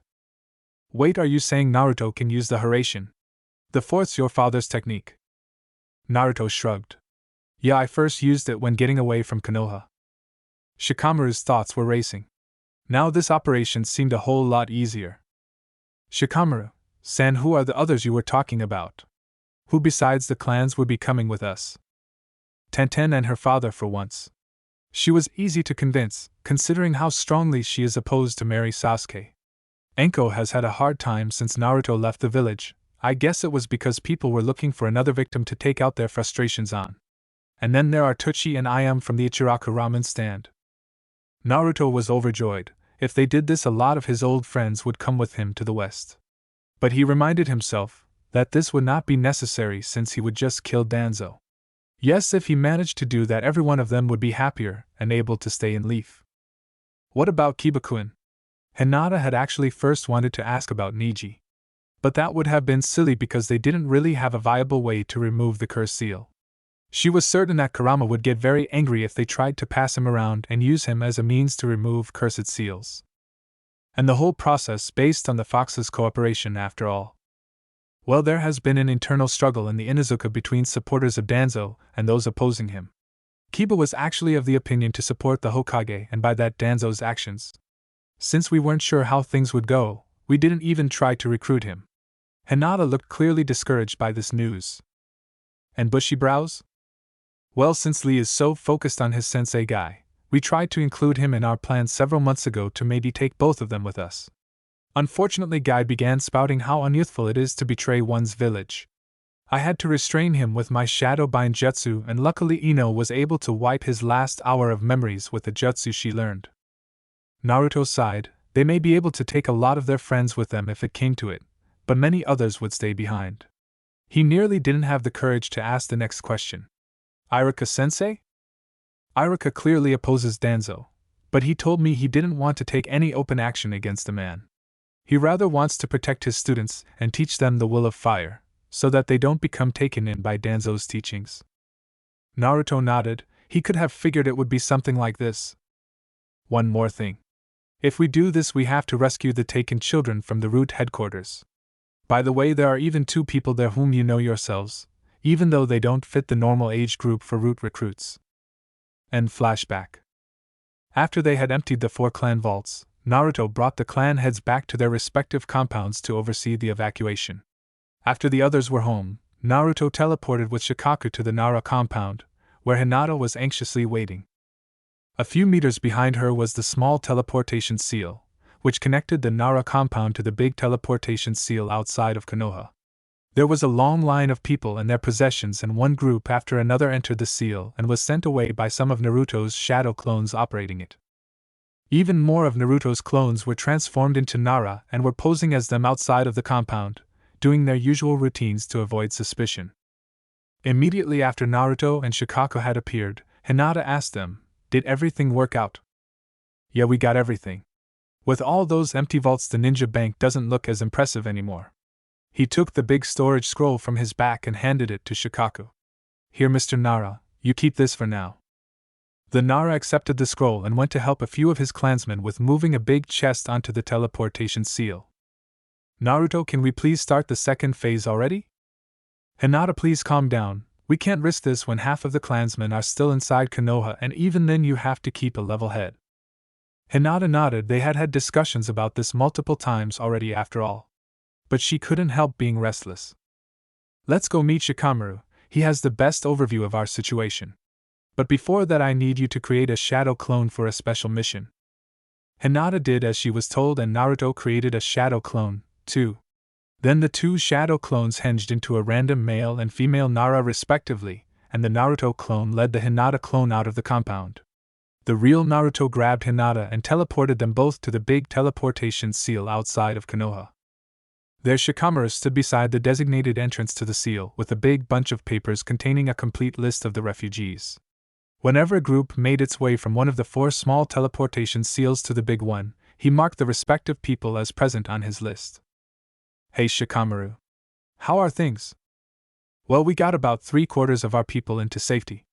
You still need to pick up the Ikarakus and Tenten and her father from their respective homes, and then we can start phase 2.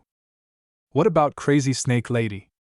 Enko is already in the west. She simply strode into the Yamanaka compound and used the seal there. She wanted to get away from the village fast, it seemed. Luckily, it doesn't look like she drew too much attention. Naruto nodded. All right, then I'll hurry with getting the others. And in a flash, he was gone. Naruto arrived in the back of Ichiraku's and was standing right in front of Ayam, who was rummaging in one of the suitcases standing around. Naruto. Hi Ayam, long time no see. She quickly gave Naruto a hug to greet her long-gone friend. I know we don't have much time right now, but I figure you would be very interested in hearing this. I overheard how Lady Tsunade told Sakura that she was pregnant yesterday. Naruto wasn't really sure what to think about this. After their last encounter, he had wondered if Sakura shouldn't stop seeing Sasuke, if even she couldn't be happy around him anymore. But with her being pregnant now, things would get really difficult if Sasuke didn't change. I hope she will be fine after this. I am not sure Sasuke treats her right. Naruto, since you were gone, she has been talking badly about you basically non-stop. You really shouldn't show her any sympathy. Naruto shrugged. Whatever happened, he was basically incapable of resenting the girl. Anyway, I'm glad we get away from this village. Can you believe many people actually celebrated when it was announced that you would be turned over to Danzo? Unfortunately, Naruto had no problem imagining this to happen. He knew that despite everything he had done before his flight, most of the villagers still resented him. At least their celebrations came to a sudden stop when your escape was made official. Ayam called her father from the counter to the back of the ramen stand, and after a short reunion between the blonde and the old man, Naruto created 2 shadow clones to take their places and avoid suspicion. Then he transported both of them and their luggage in multiple jumps to the big teleportation seal. After that, Naruto teleported to the weapons shop, where Tenten and her father lived. Her father had closed the shop for the day, since they were taking everything in it with them, and it was impossible to hide that fact from possible customers. Tenten only greeted Naruto briefly, and then demanded to be taken away as fast as possible, to flee from the village, which tried to have her marry Sasuke Uchiha. Naruto complied and quickly teleported her outside of the village. Then he returned to get her father and their possessions. Transporting their luggage was easy enough. It was only one bag filled to brim with storage scrolls of all kinds of sizes. After Naruto reappeared with the man at the big teleportation seal, Tenten immediately dragged her father towards it. Naruto rejoined Hinata and Shikamaru. His father Shikaku was with them. Wow, she really hated the idea of staying in the village and marry the team. Shikamaru nodded. Yes, she was absolutely ecstatic when I first presented the plan to her. Then his attention was drawn to one of the small teleportation seals, where Inoichi appeared, carrying a still unconscious Ino, with his wife next to them. They slowly made their way towards the big teleportation circle. With that, the evacuation of the Nara and Yamanaka is complete. Only about 15 Aburame and 10 Akimichi still need to make their way through the seals, and we haven't had word of any troubles. Does that mean we can finally go? Yes, Hinata, we'll rescue your sister now. Naruto was a bit concerned that the usually calm and collected girl was this agitated, and he hoped that it wouldn't cause any problems. How is your chakra, Naruto? You have been teleporting people all day and created a ton of shadow clones to pose as the missing clansman after all. I have used up a bit more than half of my chakra so far. Don't worry, I'll be fine. Shikamaru nodded and handed his lists over to his father, before Naruto, Hinata and Shikamaru stepped onto one of the now unused teleportation seals and Naruto brought them towards another seal outside of Konoha. A few minutes later they were observing the two Umbu guarding the great metal doors to the root headquarters, just outside of the village walls. I'll take care of them. Hinata circled the Umbu in the cover of the forest. She made a few hand signs and then rushed towards the first one. The Umbu didn't react immediately, and when he did, it was too late. Hinata had reached him and after one strike to the chest he crumpled to the ground dead. Shikamaru was impressed. She had used a simple genjutsu to delay their reaction for just a few seconds and that was enough. The second Umbu tried to get away from Hinata but she was faster, and in hand-to-hand combat a Hyuga was absolutely deadly. A second Juken strike to the heart later he was dead, too. Hinata is scary. What have you been teaching her? Naruto shook his head. She has been with me for a month only. This is Danzo's training showing. Shikamaru shuddered, he should have figured this much. With their Byakugan and ability to kill by touch only, the Hyuga had the tools to be excellent assassins. But most of them were too obsessed with their ideas of honor to go down that path. They joined Hinata in front of the great metal doors. Naruto created his 6 paths and planned to blast the doors open with his Deva Path's gravitational powers. But Hinata beat him to it. She coated her body in demonic chakra and after a few punches the metal doors first bent and then burst open. Hinata let the chakra cloak dissipate and was breathing hard. Nevertheless she stormed into the complex only seconds after that. Shikamaru and Naruto stared after her. Troublesome. It seems by taking Hinata's sister, Danzo has unleashed a monster. And what kind of power was that anyway? Naruto only shrugged. Then both followed after the agitated girl. Naruto left his protection path at the entrance to defend it against incoming Leaf Shinobi. In the entrance hall lay the bodies of 2 more root Umbu. Hinata was nowhere to be seen. Shikamaru stayed in the entrance hall and took out another list. He was to make sure they rescued all the taken children. Naruto left several shadow clones with him, who started drawing a new teleportation seal. He and his remaining paths fanned out into the complex. Shiri Aburame was having another bad day. Their instructor was making her and her partner dodge kunais again, and she was sure that he loved seeing them run for life, bleed and scream. Logic dictated that they somehow had to escape, but there was never a chance to do that. Their instructor had used a specific seal again this morning, which cut her off from her hive mentally and made her quite helpless. She was sure that he loved seeing her at his mercy. Shiri realized too late that their instructor had now thrown 6 instead of only 3 kunai, and she was unable to dodge 2 of them. But then her partner intervened. He blocked one of the kunai with his arm and his Rinnegan, his little ninja dog, jumped and picked the other one out of the air with his snout. The boy drew the slightly blunted kunai out of his arm and was now bleeding. Since their instructor had forbidden them from working together for this exercise, Shiri knew that he would punish the boy.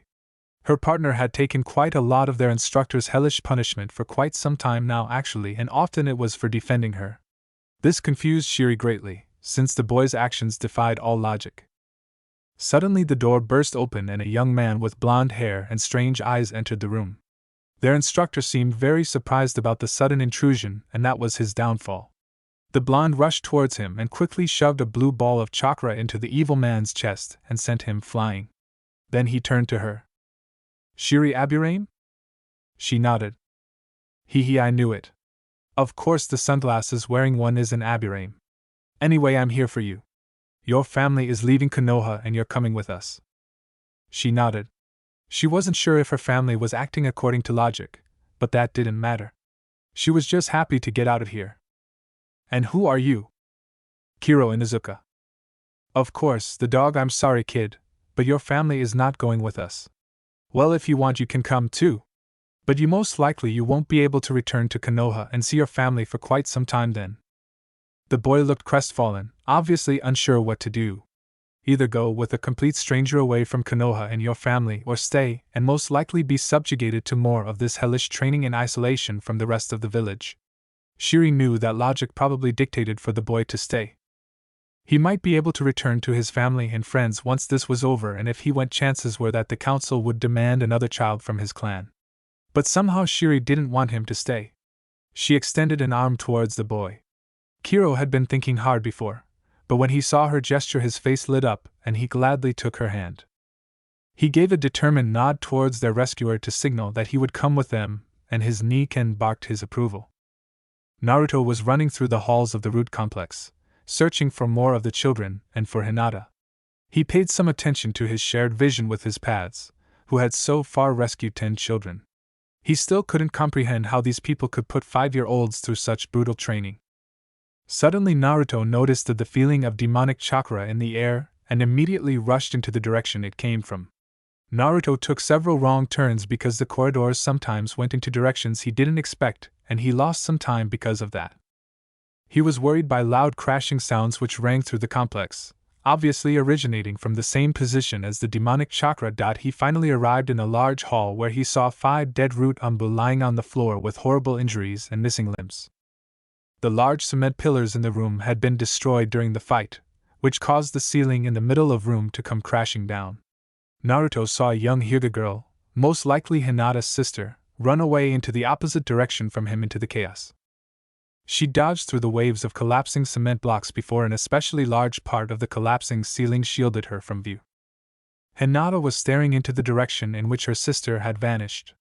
She only had some long scrapes on her arms and legs and was otherwise unharmed, but she looked completely exhausted. She was breathing hard, was looking very pale, and she was even swaying slightly. "Hinata, are you all right?" Now that he had gotten closer, he could see the girl was shedding some tears. She let her head sink in defeat. "She doesn't want to come with us." "Well, we could still take her, these rocks won't stop us." "Maybe she is being manipulated." Hinata just shook her head. "No, Hanabi is doing this of her own free will." Now she looked at him determined. "I won't force her." "Are you sure? Will you really be alright with that?" "Yeah, please let's just get out of here." Naruto nodded, grabbed Hinata and teleported them back to the entrance to Shikamaru. "Have we found everyone, Shikamaru?" Shikamaru sent a worried glance towards Hinata but started to report. "Well, you found all our clan's children. Additionally, you rescued 9 orphans and 1 Inuzuka boy. I only thought Konohamaru Sarutobi would be here, too." Naruto cursed. After what Shikamaru had told them, he had expected to run into the third's grandson here somewhere, but somehow that hadn't happened. Hinata, could you use the Byakugan to look for him and any other children we might have missed? "Yes, Kurama-san managed to unseal one of my eyes yesterday." She shuddered slightly. Her eye wasn't restored completely, and still hurt a bit when she used it. And she definitely didn't look forward to the painful procedure of the fox unsealing her other eye. "Byakugan." After scanning the complex for several minutes, she came to a conclusion. "I'm sorry, Naruto-kun, but Konohamaru isn't here. Only my sister and a few older root members are remaining." Shikamaru already had a theory. Maybe Danzo puts him through special training somewhere? He is the son of the 3rd Hokage after all. Damn. Well, alright, let's get out of here then. There is nothing we can do. They all stepped onto the teleportation seal and Naruto started his hand signs. "Dope." The call rang through the entrance hall. Naruto knew that voice. "I'll be there in a second." He stepped out of the teleportation circle and with a few hand seals he sent Hinata and Shikamaru away, before they could protest. "Sasuke, how did you get in here?" Gritting his teeth, the Uchiha answered. "Your clone let me through the barrier." Naruto could of course have seen this if he had paid any attention to the protection path's vision. What was he thinking, or rather what was I thinking? I am still in the middle of enemy territory. I need to make this quick. Anyway, Sasuke, what have you been up to since I was forced to leave the village? I trained to become strong enough beat you. What is up with your eyes, dope? Well, I kind of lost one eye and found this cool replacement ones in one of Orochimaru's lairs. He was definitely not going to tell Sasuke that his eyes were basically an evolved Sharingan. Anyway, I heard congratulations are in order. Sakura is pregnant. Sasuke scoffed and shrugged. Sasuke, she really cares about you. Don't do this to her. I don't care. My first goal is to kill Itachi. She is an inconvenience. Naruto just shook his head. Sasuke, you don't have to be like this. You don't need to act like a total asshole to become strong. I am only with Sakura because it was one condition for Danzo to train me. Naruto blinked. Danzo trains you? Sasuke, why are you so drawn to power-hungry maniacs? What do you mean? Haven't you realized that he somehow manipulates Tsunade into doing his will? That was the reason why I had to leave Konoha. And that's just besides the facts that he steals little children from their parents to train them and wants to marry you to women who do not want to marry you. All that doesn't matter. Danzo's training is much more effective than that of that lazy-ass Kakashi. Listen, Sasuke, how about you come with me? Sakura too. We can be a team again, and I and some friends of mine can teach you quite a bit. As I said, you don't need to be an ass or turn to power-hungry maniacs to become strong. I would never accept your help, dope. I will always be superior to you, and I will prove it. And that means any training from you or your friends would be pointless. Naruto growled in frustration. Now Sasuke was really pissing him off. So you will continue work for Danzo? He is just a stepping stone for me to gain power, just like you. Fight me, dope. Sorry, Sasuke, I am kind of exhausted and need to get out of here. You will fight me now, Naruto. And Sasuke stormed forward while making the necessary hand signs for the Chidori. Out of reflex, Naruto used the powers of his Deva path and embedded the surprised Uchiha into the nearest wall. He could see immediately that Sasuke wouldn't recover anytime soon. Damn it! If he was this grumpy before, after I beat him in an hour-long match at the Valley of the End, I don't want to know what he'll be like after this. Then Naruto vanished in a flash. He reappeared near Hinata and Shikamaru right next to the big teleportation seal. Shikamaru was looking through the lists his father had left him before using the seal. The girl captured Naruto in a quick hug. I'm glad you are alright. As if Sasuke could touch me as things are now. Anyway, Shika, how does it look? Did we get everyone out? I can't really believe it, but we did it. Everyone except Konohamaru and Hanabi is accounted for. Well then, let's leave Konoha behind us. A minute later they were gone. Behind stayed only a few shadow clones, who were tasked to erase the seal and any other possible evidence. An hour later, Naruto and Hinata finally arrived at Ichiraku's ramen and took seats next to each other. They had roamed the streets for some time while chatting about random things, and with Naruto's carefree attitude, the Hinata clone was really intrigued what this special mission was all about. Hey, old man Tucci. And Tucci rolled their eyes, while Hinata giggled at his antics. He was still looking like a Nara, but he certainly didn't act like one. Naruto, what is this special mission? Why are we here? Well, you see, there kind of is no special mission, I just needed to tell you something. Hinata nodded. She had already figured this much, and really wanted to know now why they had gone to Ichiraku Ramen. You see, a while back after my first real mission in Wave Country, I was thinking on how attached Sakura was to Sasuke. It was the first time that I actually thought I might not end up being with her. But that didn't really affect me that much because I thought once I was a famous ninja or Hokage already, I would find a girl for sure. Hinata nodded. This sounded just like Naruto. His confidence was incredible and nothing could keep him depressed for long.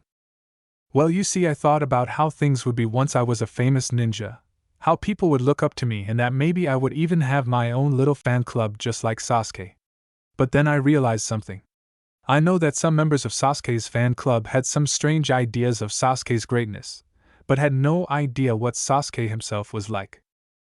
I didn't want to be with a girl who only thought of me as some kind of awesome ninja or hero, without knowing the real me.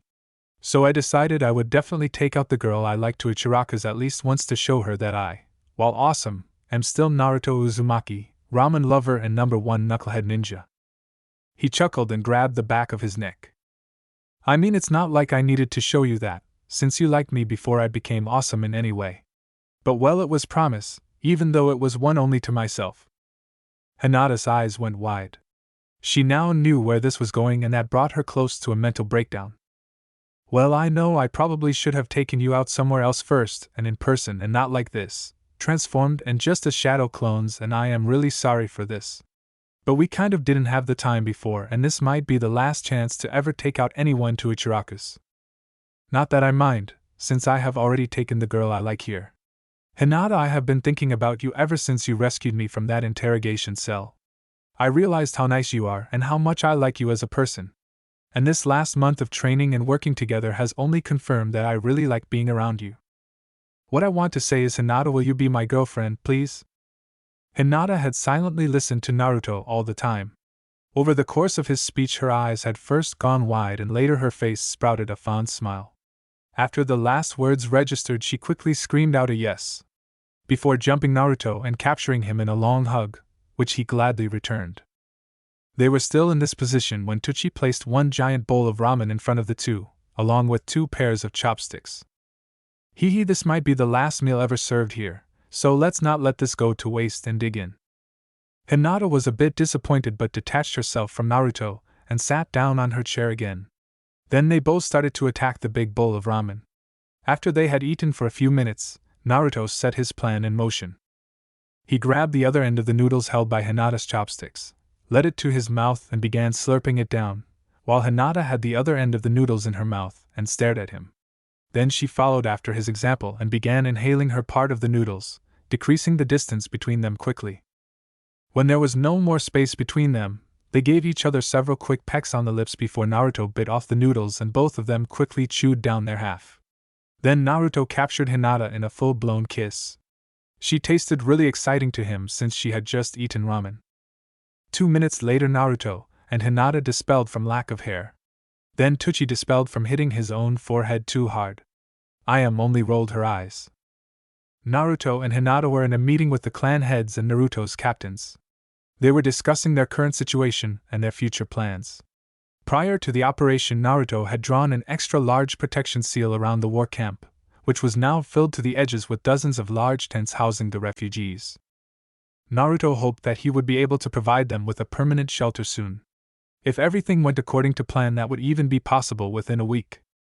Suddenly Naruto became beet red and Hinata simply fell over, having fainted. Naruto created a shadow clone and picked up the unconscious girl.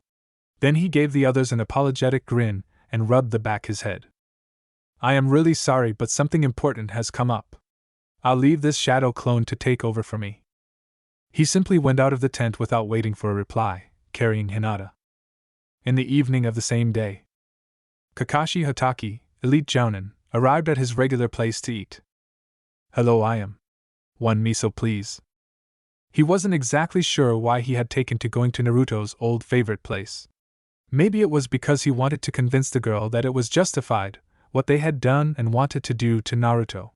But maybe the real reason was that he needed to convince himself of that fact. The girl glared at him like always, but started preparing the ramen anyway. When she was done, she handed him the bowl with a strange glint in her eyes. Kakashi was alert immediately. He sniffed the noodles to check for poison, and after that didn't produce anything, he used a special tincture on a small drop of the ramen broth, which would turn red if it contained poison. It didn't. He shrugged, he thought he had just been paranoid. So he dug in and swallowed a big amount of noodles at once and immediately regretted his decision. Something very spicy had been mixed into the ramen, and Kakashi was rolling on the floor clutching his burning mouth. And he heard laughter, somehow familiar sounding one at that. Kakashi-sensei, you always fall for the simplest pranks. Kakashi froze, the hellfire burning in his mouth and throat forgotten. He got up and stared at the girl. Naruto?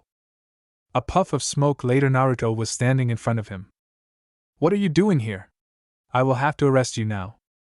I am just a shadow clone, sensei. This time Naruto had made sure to put as much hate into the honorific as he could muster. And I needed to get some people out of this village.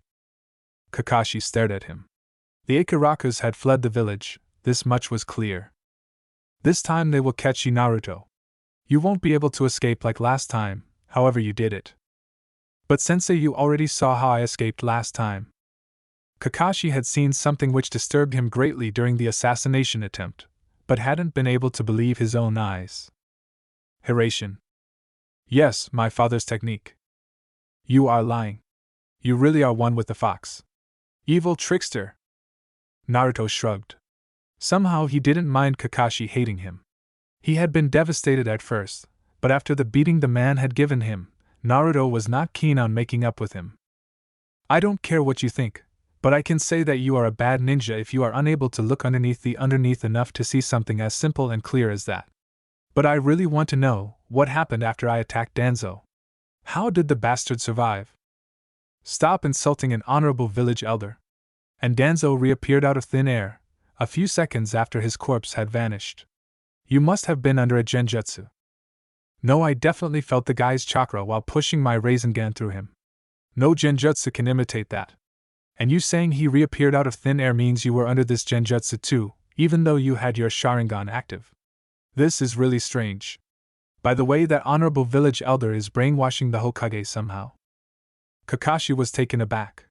The boy had matured mentally, analyzing the situation so well. He was wondering if there was any truth to Danzo manipulating the Hokage. One day later, the council was discussing the consequences of the kidnapping of several children from the root training facilities when the door opened and a certain older banker entered the room. Honored council, Lady Hokage, I am sorry to intrude on your meeting, but I have important news. The council got a bit nervous since last time the man's news had been really unpleasant. The man sent a nervous glance towards the clan heads, specifically to the heads of 4 particular clans. I have to inform you that since yesterday, the Nara, Yamanaka, Akimichi and Aburame clans are no longer official clans of Konoha, since they extracted their clans' fortunes and returned the ownership of their compounds to the village. Everyone on the council turned towards the specific clan heads with questioning glances. The Nara clan head Shikaku spoke up. You really are a bunch of idiots. I mean, I had hoped it would take some time for you to figure it out, to allow me to get everyone away from Konoha. But I never dreamed it would take you this long, let alone allow me to be here. Unfortunately, we are all out of chakra, or we would have tried to kill that Hokage manipulating asshole Danzo again. Well, there's nothing we can do about that now. See ya. And then the 4 clan heads vanished in puffs of smoke. A while after the meeting, Danzo Shimura was livid. After the failed assassination attempt, he had prepared a list of demands for Naruto to agree to for the girl's safety. He had been sure that he would be able to control the boy's further actions through her. But now the boy had really pissed him off by stealing his newest soldiers and even 4 clans away. Danzo's retribution would have to be absolutely brutal. He prepared 2 sets of orders, one for the Hyuga clan to activate the caged bird seal of the former heiress Hinata, and the other was a mission for his loyal pawn Sai. A week later, Sai arrived in IWA, his precious cargo well secured. After speaking to several officials, he finally found himself in the office of the Tsuchikage. He bowed to the man. Normally, Sai would anger everyone he met, just to gauge their reactions, but he couldn't afford to do this here. This was an important diplomatic mission. Who are you and why did you need to see me? I was under the impression that the Leaf's ambassador would be responsible for anything regarding the relations between our villages. Lord Tsuchikage, I am Sai, and I was sent here by the Hokage to tell you an SS rank secret. We heard news that you recently formed a non-aggression pact with a certain warlord. The Hokage believes that this treaty was signed under false pretenses. What do you mean? Naruto Uzumaki's full name is Naruto Uzumaki Namikaze. He is the son of Konoha's Yellow Flash, the 4th Hokage. Can you back up this claim? Of course. Smiling, Sai took out a scroll from his pocket and handed it to one of the umbus standing next to him, who brought it towards the Tsuchikage. This is his birth certificate. Anoki looked the document over. Everything was in order. The signet of the 3rd Hokage verified its authenticity. Very well, I thank you for your services, Sai. But I have one more question. Why now? I beg your pardon, Lord Tsuchikage? I am sure the Leaf knew for some time about Naruto being the famed warlord of the West. So why act now exactly? Has he angered the Leaf? Anoki had heard from spies that something had happened in the Leaf village, but the reports were still vague and he wanted to know what the boy had done. Nothing has happened, Lord Tsuchikage. We were simply concerned that you were tricked when making the treaty. You are lying. I know something happened, but just not what exactly. Tell me. Naruto kidnapped multiple people from the Leaf village, most of them civilians. This was no lie. Since the clans were basically large families, the amount of young children, retired shinobi and housewives in them was higher than the amount of active shinobi. He must have kidnapped quite important people to provoke such a reaction from the Leaf. I mean, this is information I wouldn't give up lightly. Sai remained silent. Well, I guess if that was all you had to say, we are finished now. Sai smiled and nodded. Lord Sasuke, if you would please return the document to my care. It holds quite a value for Konoha.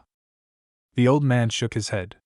I am sorry, but I have to return this to its rightful owner. Sai became nervous. What do you mean? Naruto Uzumaki Namikaze has the right to have this. It will make things much easier if he doesn't have to rely on the leaf to prove his parentage when making a new treaty. Sai didn't like what was happening. The mission was clearly a failure. But he just kept smiling. The Hokage won't be happy about this. Anoki shrugged. He didn't really mind pissing off Konoha, since he never overstepped the boundaries of their existing treaties. After Sai had left, Anoki contemplated the impact of what had happened. With a little luck, the situation between Konoha and the warlord would escalate further after whatever the boy had done. Anoki congratulated himself for the decision to stay out of this, and watch the things to come from the sidelines. One day after the clans escaped Konoha, Naruto was standing in front of his captains, the clan heads, some of his troops, and a lot of the refugees, including all of his present old friends and classmates, and he loved it. Being the center of all attention was something he reveled in. Close behind him stood Hinata, being a bit nervous, after Naruto had dragged her onto the small podium. Everyone, I am really happy to stand before you all. When I first made my journey to the west, I was sure I would return to Konoha one day and be Hokage there. But now, after everything that happened, the new friends I found here and the old ones that joined me, I am determined to make this place my home. Of course, the tents you are all living in right now won't do for much longer. Just a few kilometers to the west from here lies the old capital of the long-gone Western Empire. Constant fights about dominance over the city have left it in shambles. Right now it has been abandoned by all military powers, since it lies in the center between all three remaining factions in this war. That means taking the city is a risk, because our enemies are only waiting for one of the others to make a move on it. But this is a risk I am willing to take, because I know that with all of you, we will easily be able to beat them back. We will use the location of the city to our advantage and finally unite the West again. All of Naruto's soldiers cheered at this. In the city we will be able to find a permanent shelter for everyone here and maybe a new home. I know that many of you hope to be able to return to the Leaf Village soon when Danzo is gone, and I promise that I will do everything in my power to help rid Konoha of his dominance and enable you to return home. But I would welcome everyone who decides to stay here in these lands with me and help me unite and protect them. There was a lot of cheering from all of his soldiers and appreciating murmurs and a few cheers from the refugees. There is one more thing we need to inform the refugees about, since they would find it out soon enough anyway. Naruto looked towards Hinata, who was hiding her head between her shoulders, looking to the ground and shuffling her feet slightly. She was obviously unable to make the announcement herself. Naruto sighed. I am no longer the host of the Nine-Tailed Fox. Show them, Hinata. Naruto stepped behind her, and she became even more nervous than before. Hinata started drawing on the fox's power and coated her body in a cloak of red demonic chakra. Suddenly the chakra seemed to take the form of a smiling fox head, and all the refugees stared at her in a mix of awe and fear. Hinata let the cloak dissipate again and quickly hid behind Naruto from the stairs. After a quick glance at the girl, who tried to get away from the attention, Naruto continued. We were hiding this fact in the elemental nations to protect Hinata from the Akatsuki. But here everyone knew about Fu and myself being Jinchuriki already, and with the training we have Hinata do, she wouldn't be able to hide this fact anyway. Nevertheless, I ask you to be extremely careful about telling these things to outsiders. One more thing, since my escape from Konoha I have been on good terms with the fox. I don't want you to suddenly think of him as a good guy, just know that some things were not under his control back when he attacked the leaf. When Naruto stepped down from the podium, he contemplated his position. The morale among the refugees was quite bad. This was to be expected, even though everyone agreed to the plan to leave the village. Only a select few had been happy about it. It had been a necessity to protect the children of the clans, but it still was a move that conflicted heavily with the shinobi's sense of duty, and they still saw the leaf as their real home. Naruto once again swore to himself to free the leaf to enable the clans to return. Even though he would of course prefer it if his friends stayed with him. Something was irritating Shino. There was a certain smell in the air that drew him in and excited him. And he wasn't the only one affected.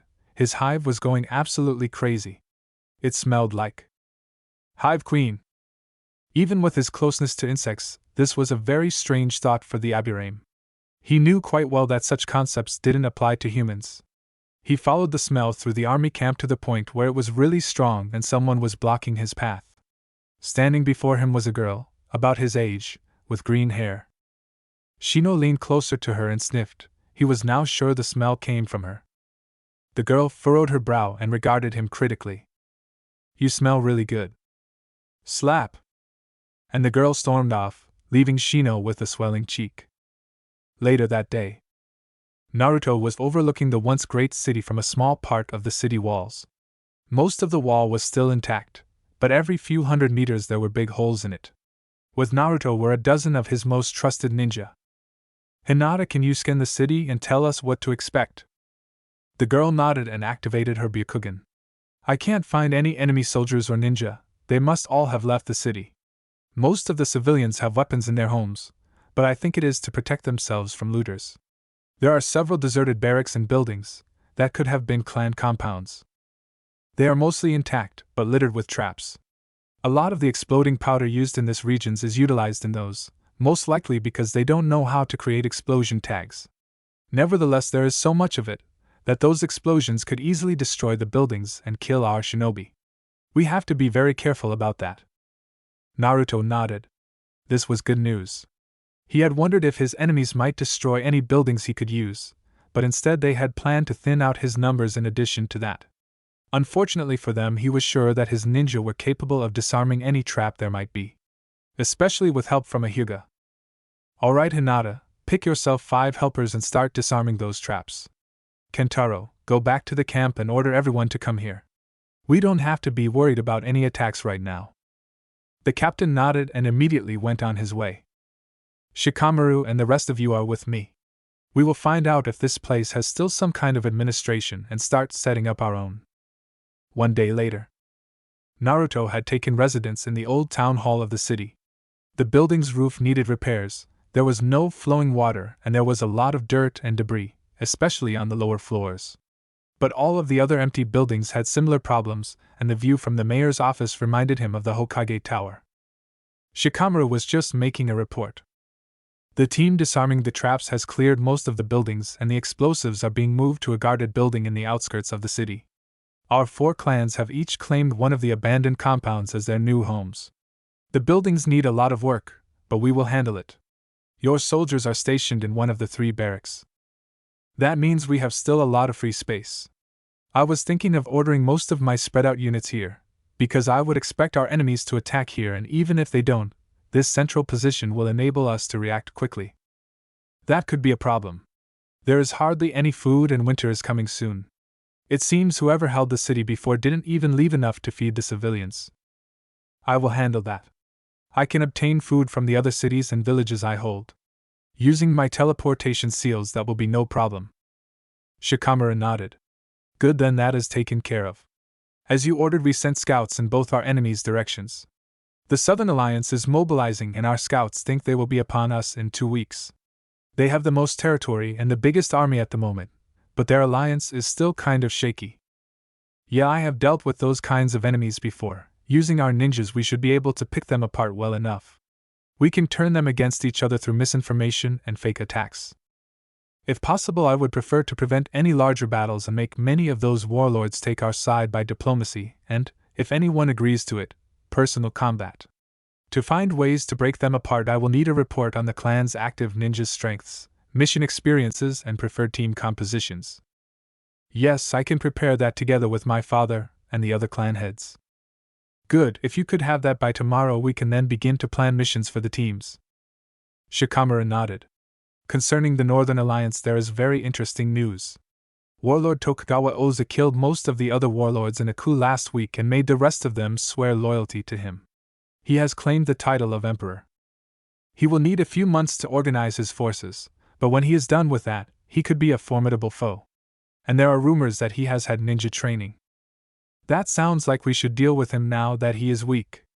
But I fear we would stretch ourselves too thin when fighting both of those factions at the same time. Troublesome, but I agree." Hinata entered the room, looking really tired. "We are done. We have disarmed all the traps and secured the explosives." She shuffled towards a free chair and slumped down in it. Great work, Hinata.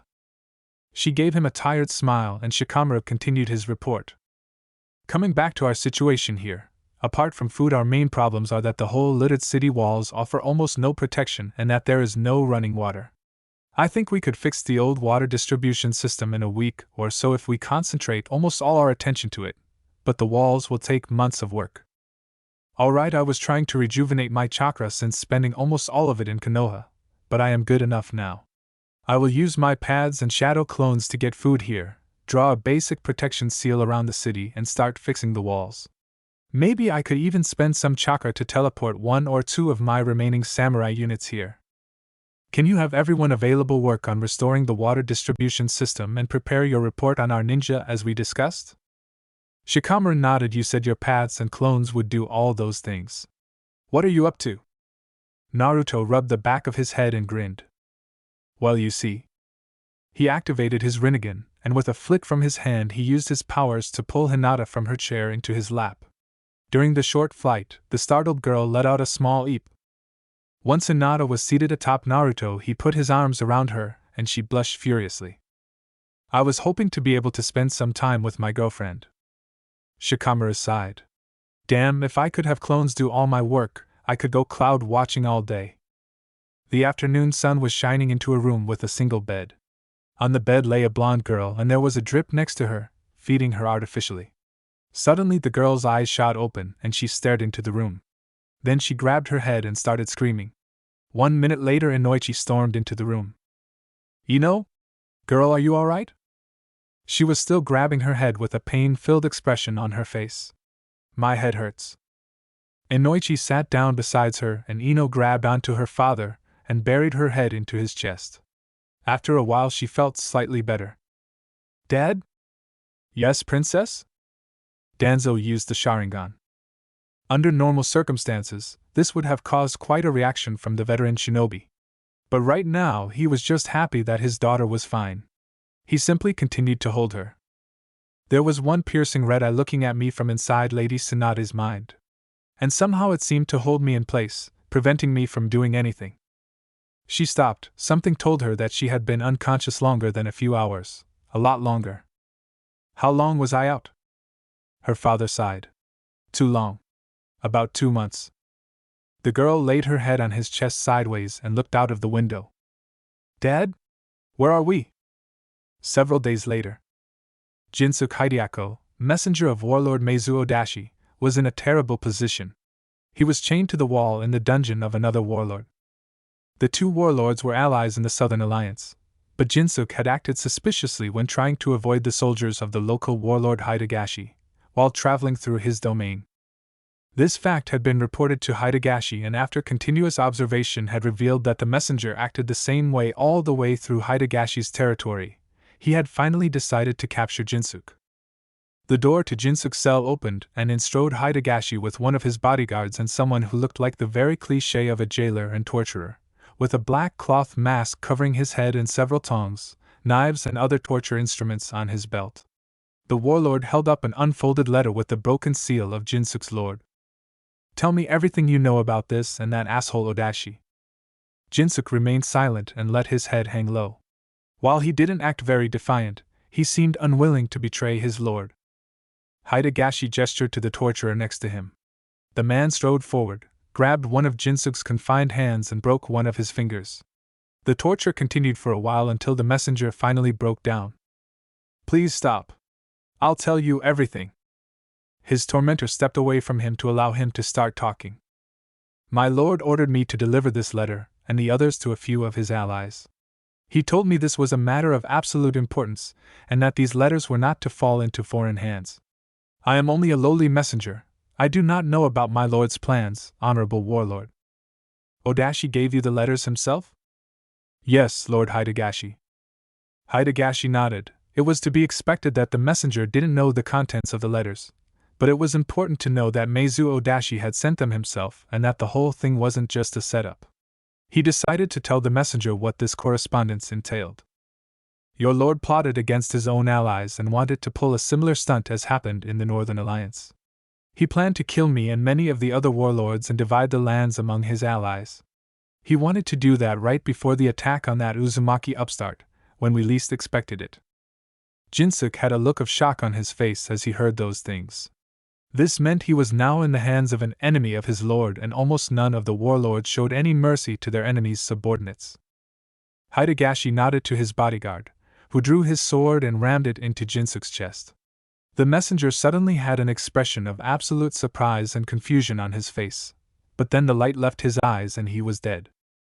Only a few hundred meters away from the warlord's castle, Inoichi Yamanaka awoke. He shook off the terrible feelings of torture, being close to death and condemning a man to such a fate. His temporary teammates Shino and Anko were at his side immediately. "Did you succeed?" Inoichi nodded, still tired from his long-time mind transfer jutsu. "I think I played my part well, they didn't suspect a thing." "Then those two warlords will be fighting each other soon." The Aburame was quite pleased with the results of this mission. It was not honorable, and Jinsuke had been an innocent messenger, he had just served the wrong man. But if they fought the alliance head on, a whole lot more people would die, several ninja from Konoha included without a doubt. People like Jinsuke were unfortunate sacrifices to save a lot of lives. Most of all those of Naruto's men, of course. This was so boring and stupid. Why did I have to be on this stupid team again? Anko wasn't quite as happy as the Shino. She had been itching for a fight. "Anko-san, your knowledge on how to fake that documents was invaluable, while my tracking abilities proved useful to find a suitable target. I think this team was selected well, and our success is proof of that." Anko scoffed but remained silent. The bug boy did have a point. Inoichi spoke up, "All right, let's pack up and head home. Ino was only awake for one day when I had to leave, and I need to see that she is doing well." The clan head wondered for a brief second for how long he would call the still foreign city home, but then immediately started the preparations for their travel. Hinata was just resting a bit, after she had trained water jutsu, her main elemental affinity, with a few clones for hours. "Vixen?" "Yes, Kurama-san?" "I'm bored." This confused Hinata. She had talked with Naruto about the fox a lot, and he never said anything about him needing to be entertained. What did you do when you were bored, while being sealed inside of Naruto-kun? "Well, I either insulted him, or made fun of him. And often he entertained me by just being the loudmouth idiot he is." Hinata knew the fox well enough at this point to make out the hidden meaning. "You miss him?" "I never said that." She sighed. "I don't think I can be as entertaining as Naruto-kun. Maybe we could find something else for you to do. Hey, you could let me out and allow me destroy a few cities." Hinata actually liked the part about letting him out. Having a bit of privacy from time to time was something she definitely missed. The destroying a few cities part wouldn't do, of course. "Maybe we could find a way to let you out partially? Like I give you control over a shadow clone of mine?" "I like that idea. The seal is built upon the host's will to hold me in check. Maybe you could focus on letting my mind through, while creating a shadow clone?" Hinata did as she was told, and after a few tries, instead of another Hinata there stood a red-furred fox with 9 tails. He was about waist-high and had only about as much chakra as a normal shadow clone, but Kurama was happy enough with being outside. He guess who's back, everyone." Hinata gave the fox a while to get accustomed to his new body before she put her fingers into a hand sign. "Kai!" And the fox clone vanished. "What was that for?" "I am sorry, Kurama-san, but I needed to see what would happen with the clone's memories, since it is made from both your and my chakra. I actually really like this. I know what your clone saw, heard, smelled, and felt, but I can't remember what it was thinking." Kurama immediately understood why this was a good thing to Hinata. He wouldn't be able to do anything without her knowing it. "Damn. I guess you wouldn't let me out again if I decided to eat some people?" Hinata knew the fox was teasing her for the most part. "No." "Oh well, at least I'll be able to stretch my legs a bit." Fu was wandering through the streets of the old capital. She was really angry at herself because she had left her wallet at her temporary home, and now she would have to get it before trying out that new ramen stand. After spending so much time together with Naruto, hearing him talk with glowing eyes about the food of the gods and developing a liking to the noodle dish herself, it was really annoying to delay tasting what Naruto called the best ramen in the world. As she was fuming to herself, she suddenly saw a familiar face. "Hey, creepy sunglasses guy." Shino had just returned from his mission and was on his way to the Aburame's new compound. He turned towards her, looking completely indifferent as always. How about you treat me for lunch for acting as strange as you did the other day? Shino thought about that. He knew that the girl was called Fu and that she was the host for the seven-tailed beetle. He had also found out that randomly sniffing on girls was not considered socially acceptable, so he should apologize for doing that. It was probably not logical to get involved with a being that, if cut loose, would be able to level the whole city, but that seems acceptable. Danzo's most reliable soldier had returned from his latest mission, and they were discussing the events during the assassination attempt. From what you told me, that must have been the Rinnegan. What does it do, Jiraiya? A couple of things.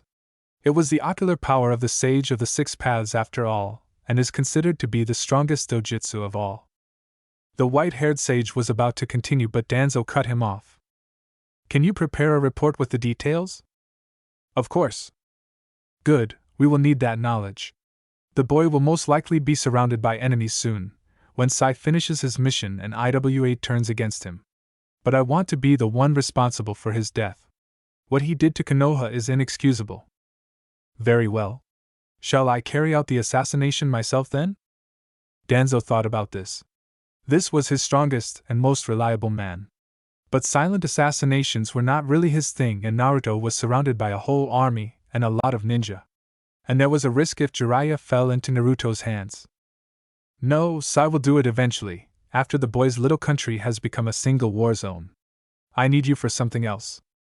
Danzo stopped for a second, unsure if he did the right thing. But Naruto's actions had weakened the leaf, and the fire daimyo had been furious. He needed to mend the damage fast.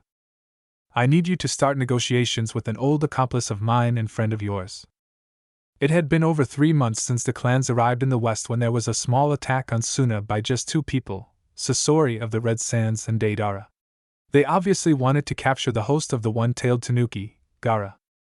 Unfortunately for the 2 Akatsuki members, Naruto's path was just in a meeting about their trade agreements with the Kazekage, and they were driven off by the combined efforts of the 2 young men. There was some damage done to several buildings by Deidara's explosives, and several sand shinobi were killed, most of them by a traitor among the Suna shinobi. But overall, the village hidden in the sand came out of the incident relatively unscathed. A few days later, someone else arrived in Suna, and now Naruto was anxiously awaiting her arrival in his office. Through his shared vision, Naruto saw how the Path and his companion arrived in the small teleportation circle just outside his office. The path teleported away again to return to Suna to continue negotiations and make sure that the Akatsuki hadn't returned. But the other person opened the doors to Naruto's office and stepped in. Shizune-san. Naruto flew at the woman and captured her in a hug. After they had greeted each other for the first time in years, Shizune suddenly got quite a bit paler and pointed towards a human-sized red fox with 9 tails sleeping peacefully to the left of Naruto's desk. Naruto, is that the QB? Yeah, well, at least a shadow clone controlled by him. Don't worry, he is harmless. Harmless? What do you think will happen if the other villagers know you have left him out? Well, in a way at least. Oh, they know. The first days he was out, he spent his time chasing terrified ninja through the streets. It was quite funny actually. They would run away from him until they were exhausted and then face him in total desperation, only to realize that they could best him easily. That means they hate him even more now? Actually, being able to kill him quite often seems to have gotten rid of a lot of the tension. They certainly don't like him, but they don't hate him as much as they used to. Shizune nodded. She wondered if she would ever get used to seeing the fox run around seemingly free. How come you are here, Shizune? What happened? Well, you see, I was traveling to find new medical methods to treat people under the influence of mind-influencing jutsu. I knew something was wrong once Tsunade had you arrested, but no one listened to me, because she acted normally otherwise. She even allowed me to examine her and try to treat her, but there was nothing I could do with my medical jutsu. And she was opposed to being examined by a Yamanaka. I hope we can find a way to help her soon. Yes, but to do that we need to find out what caused this in the first place. Lady Tsunade showed certain symptoms of having been under the influence of a Yamanaka mind transfer jutsu. But those only have a temporary effect. In fact, none of the Yamanaka techniques permanently change the mind of their target. I guess the old hawk must have secretly recruited someone from that clan a while ago. Anyway, we found out that Danzo used the Sharingan, thanks to Ino trying to enter Tsunade Bachan's mind. He has one implanted into his right eye, that is usually covered by bandages. Shikamaru and his dad believe that it must be one of the eyes of one Shursui Uchiha, who was known for his ability to control people. Then that's how they did it. Lady Tsunade is too experienced to simply keep staring into a Sharingan eye. They must have surprised her with the mind transfer jutsu instead to make that happen. Naruto nodded. That is good news actually, because it looks like it isn't as easy for Danzo to control someone as it seemed first. What are you going to do now, Shizune? She sighed. Well, I didn't have any luck in finding anything that could help Tsunade-sama, and I don't know what Danzo would do if I return. Why don't you stay here with us until we have found a way to free Tsunade-ba-chan? I could really use your help as the leader of my medical corps. Give me a while to think about that, Naruto. Of course, Shizune. A few days later, the medic told Naruto that she had decided to stay and help improve his medic corps. 2 weeks later. It had been 4 months since the clans arrived in the West. The Southern Alliance, which had opposed Naruto, collapsed completely after Naruto's ninja had sown mistrust between its warlords. One after another, each warlord was either convinced to join Naruto, or was disposed of in one way or another. Now all of the Alliance's lands and the remaining soldiers were under Naruto's control. But the lands were still unsafe and riddled with countless bandit groups, and there was still unrest in many regions, a lot of which was caused by Naruto's ninja missions themselves. And so Naruto had dispatched most of his regular troops to deal with those problems. But that meant only a fraction of Naruto's forces remained at the new capital, and now the northern warlord Tokugawa Oza was marching towards the city with his army, and was expected to arrive in only 2 days.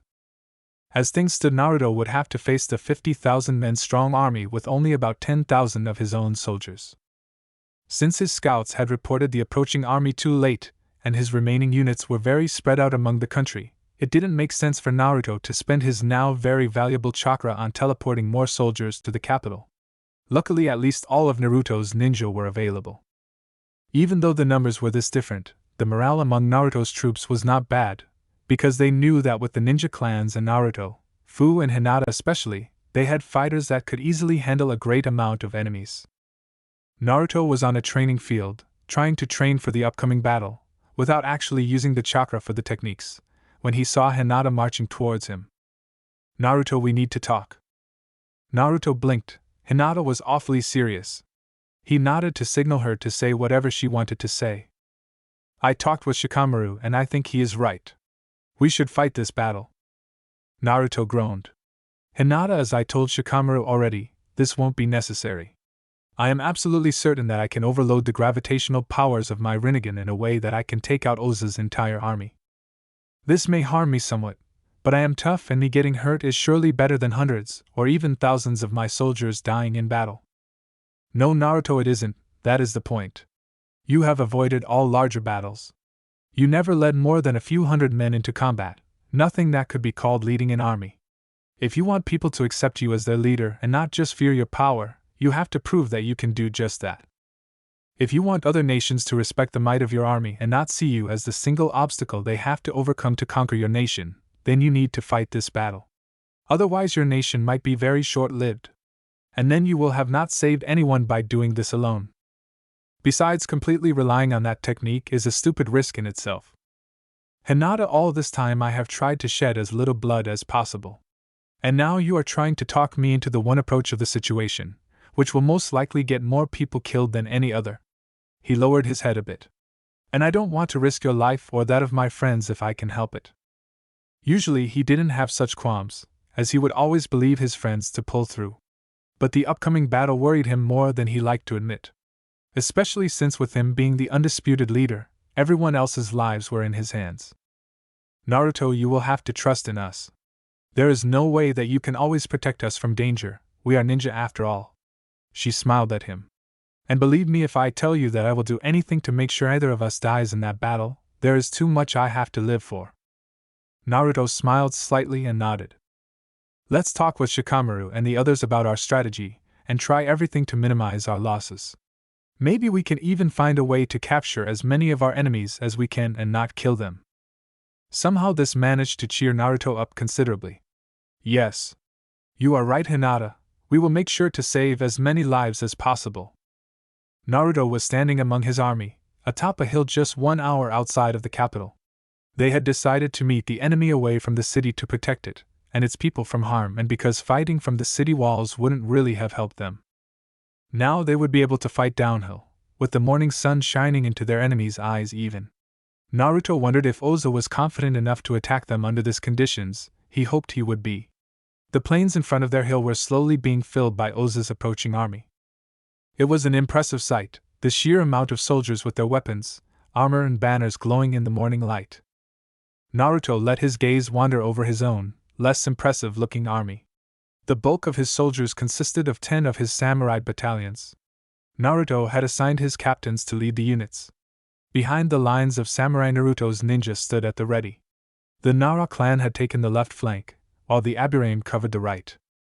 The center was going to be supported by the members of the Akimichi and Yamanaka clan. They had developed several strategies to incapacitate a lot of enemies, but of course showing any hesitation beyond those plans would only endanger themselves. Casualties were inevitable. Before Naruto stood Hinata, Fu, Anko, Shizen, the Sand siblings, and both generations of the Ino Shikacho formation. The plan was that Temari would use her wind attacks to protect their men from projectiles, Gaara would both use his sand defensively, and to trap a lot of enemies. Shizen and Anko would use bombs with sleeping gas they had developed to incapacitate groups of enemies, and Ino, Shikamaru, and Choji would try to immobilize and take control of Oza himself, to maybe end the battle prematurely. The rest of them would support Naruto's units wherever needed.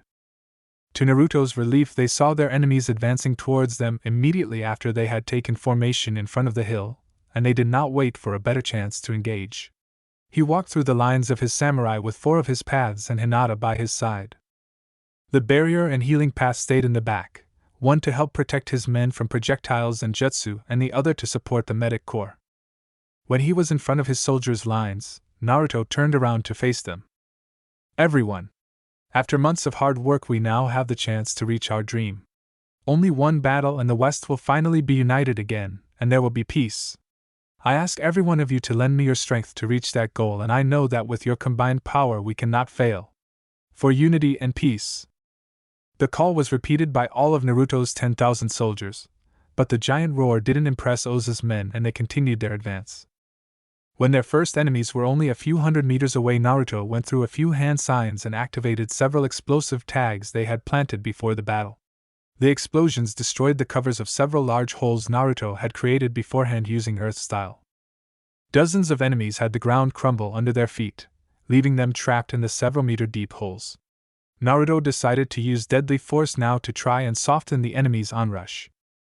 He went through several hand signs again and blew multiple large fireballs at their enemies, each causing an explosion which killed or severely burned multiple enemies. Then the sky darkened when thousands of arrows flew towards his men everywhere. He saw several purple barriers created by his protection path stop a large chunk of them, and another part was blown away by a wind jutsu courtesy of Temari. Naruto did a wind jutsu of his own to stop another group of arrows that would have made it through otherwise. He then gave a signal and his ninja began using their own ranged weapons, raining death upon their enemies with kunai and shuriken. But that didn't stop them. The spearhead was only about 100 meters away from Naruto's position now. Naruto briefly glanced at Hinata and found her with her eyes closed. He knew exactly what she was doing. Hinata's mindscape. Hinata appeared before the giant cage of the fox. Hello, Vixen. Hello, Kurama-san. I need your power, please. Yes, but be careful, don't open the seal too far. Your body still can't handle as much of my chakra as I would like. She nodded, pulled up her shirt, then went through a few hand signs and had her fingertips glowing with blue chakra. The seal on her stomach appeared. She put her glowing fingers onto it, and turned them by 1/8 of a circle, opening the seal by the same amount. Hinata started to glow in a soft yellow light, and she could feel a lot of the Kyuubi's chakra running through her system. The fox grinned one of his toothy grins. Give them hell, girl. Can you set me free too, please? I may not be able to do much with just the chakra of one shadow clone, but I would really like to rip out just a few throats. Hinata shuddered inwardly. The fox definitely meant exactly what he said this time. Hinata opened her eyes in the real world, quickly created a clone for Kurama and stormed right towards the incoming enemies. She used the fox's chakra to create additional limbs and used them, her Byakugan and her gentle fist style in combination to tear through the enemy lines. While it was hard enough to stand against a Hyuga in close combat normally, it was a total nightmare against one who could create additional limbs that were able to stretch and bend very far. Hinata usually only needed a single touch to either incapacitate or kill an enemy. At the same time, Naruto was fighting as well, surrounded by his paths. So far he tried to conserve his chakra and he hardly used any techniques. He only fired off one more flame jutsu to deal with an especially pesky flock of enemies, but apart from that he used basic taijutsu. He risked a small glance towards Hinata and saw her weaving through the enemy's lines in a spectacular fashion. Behind her followed the Kurama clone, watching out for any dangers to Hinata and for easy targets for himself. Steadily a large amount of enemies gathered around Hinata and Naruto, keen on taking them out. Then metal canisters were thrown into the fray by Naruto's soldiers and there was a shout which Naruto identified to be the voice of Shizen. He quickly teleported towards Hinata, or rather the Horatian seal she was carrying, grabbed her and then teleported back behind his soldiers' lines. Only seconds later the metal canisters burst open into large clouds of sleeping gas, covering the whole area in front of Naruto's center. Temari used the wind jutsu to blow the gas away from their men and towards their opponents, revealing hundreds of incapacitated enemies where the gas receded. Naruto's paths and the Kyuubi clone had been caught as well and could be seen lying among their enemies. Naruto recreated his lost paths and used the safety behind the lines of his soldiers to take a look at the overall situation. On the right flank the Aburame were absolutely wrecking their enemies, their insects draining them of energy and leaving them unconscious. The left flank was in more peril as the Nara could not really deal very well with a large amount of enemies, because they got exhausted quite fast if they used their techniques for taking out multiple opponents. Naruto sent Kankuro, Anko and the older Ino Shikacho formation to support them. In the center things were still calm as a thick cloud of sleeping gas still divided Naruto's troops from the enemy. Behind their lines, a short distance away from Naruto, his healing path, Shizen and the rest of his medic corps were busy trying to save or patch up any wounded soldiers. Again a volley of arrows filled the air and again it was stopped by the combined efforts of Temari and the protection path with a little help from Gaara's sand this time.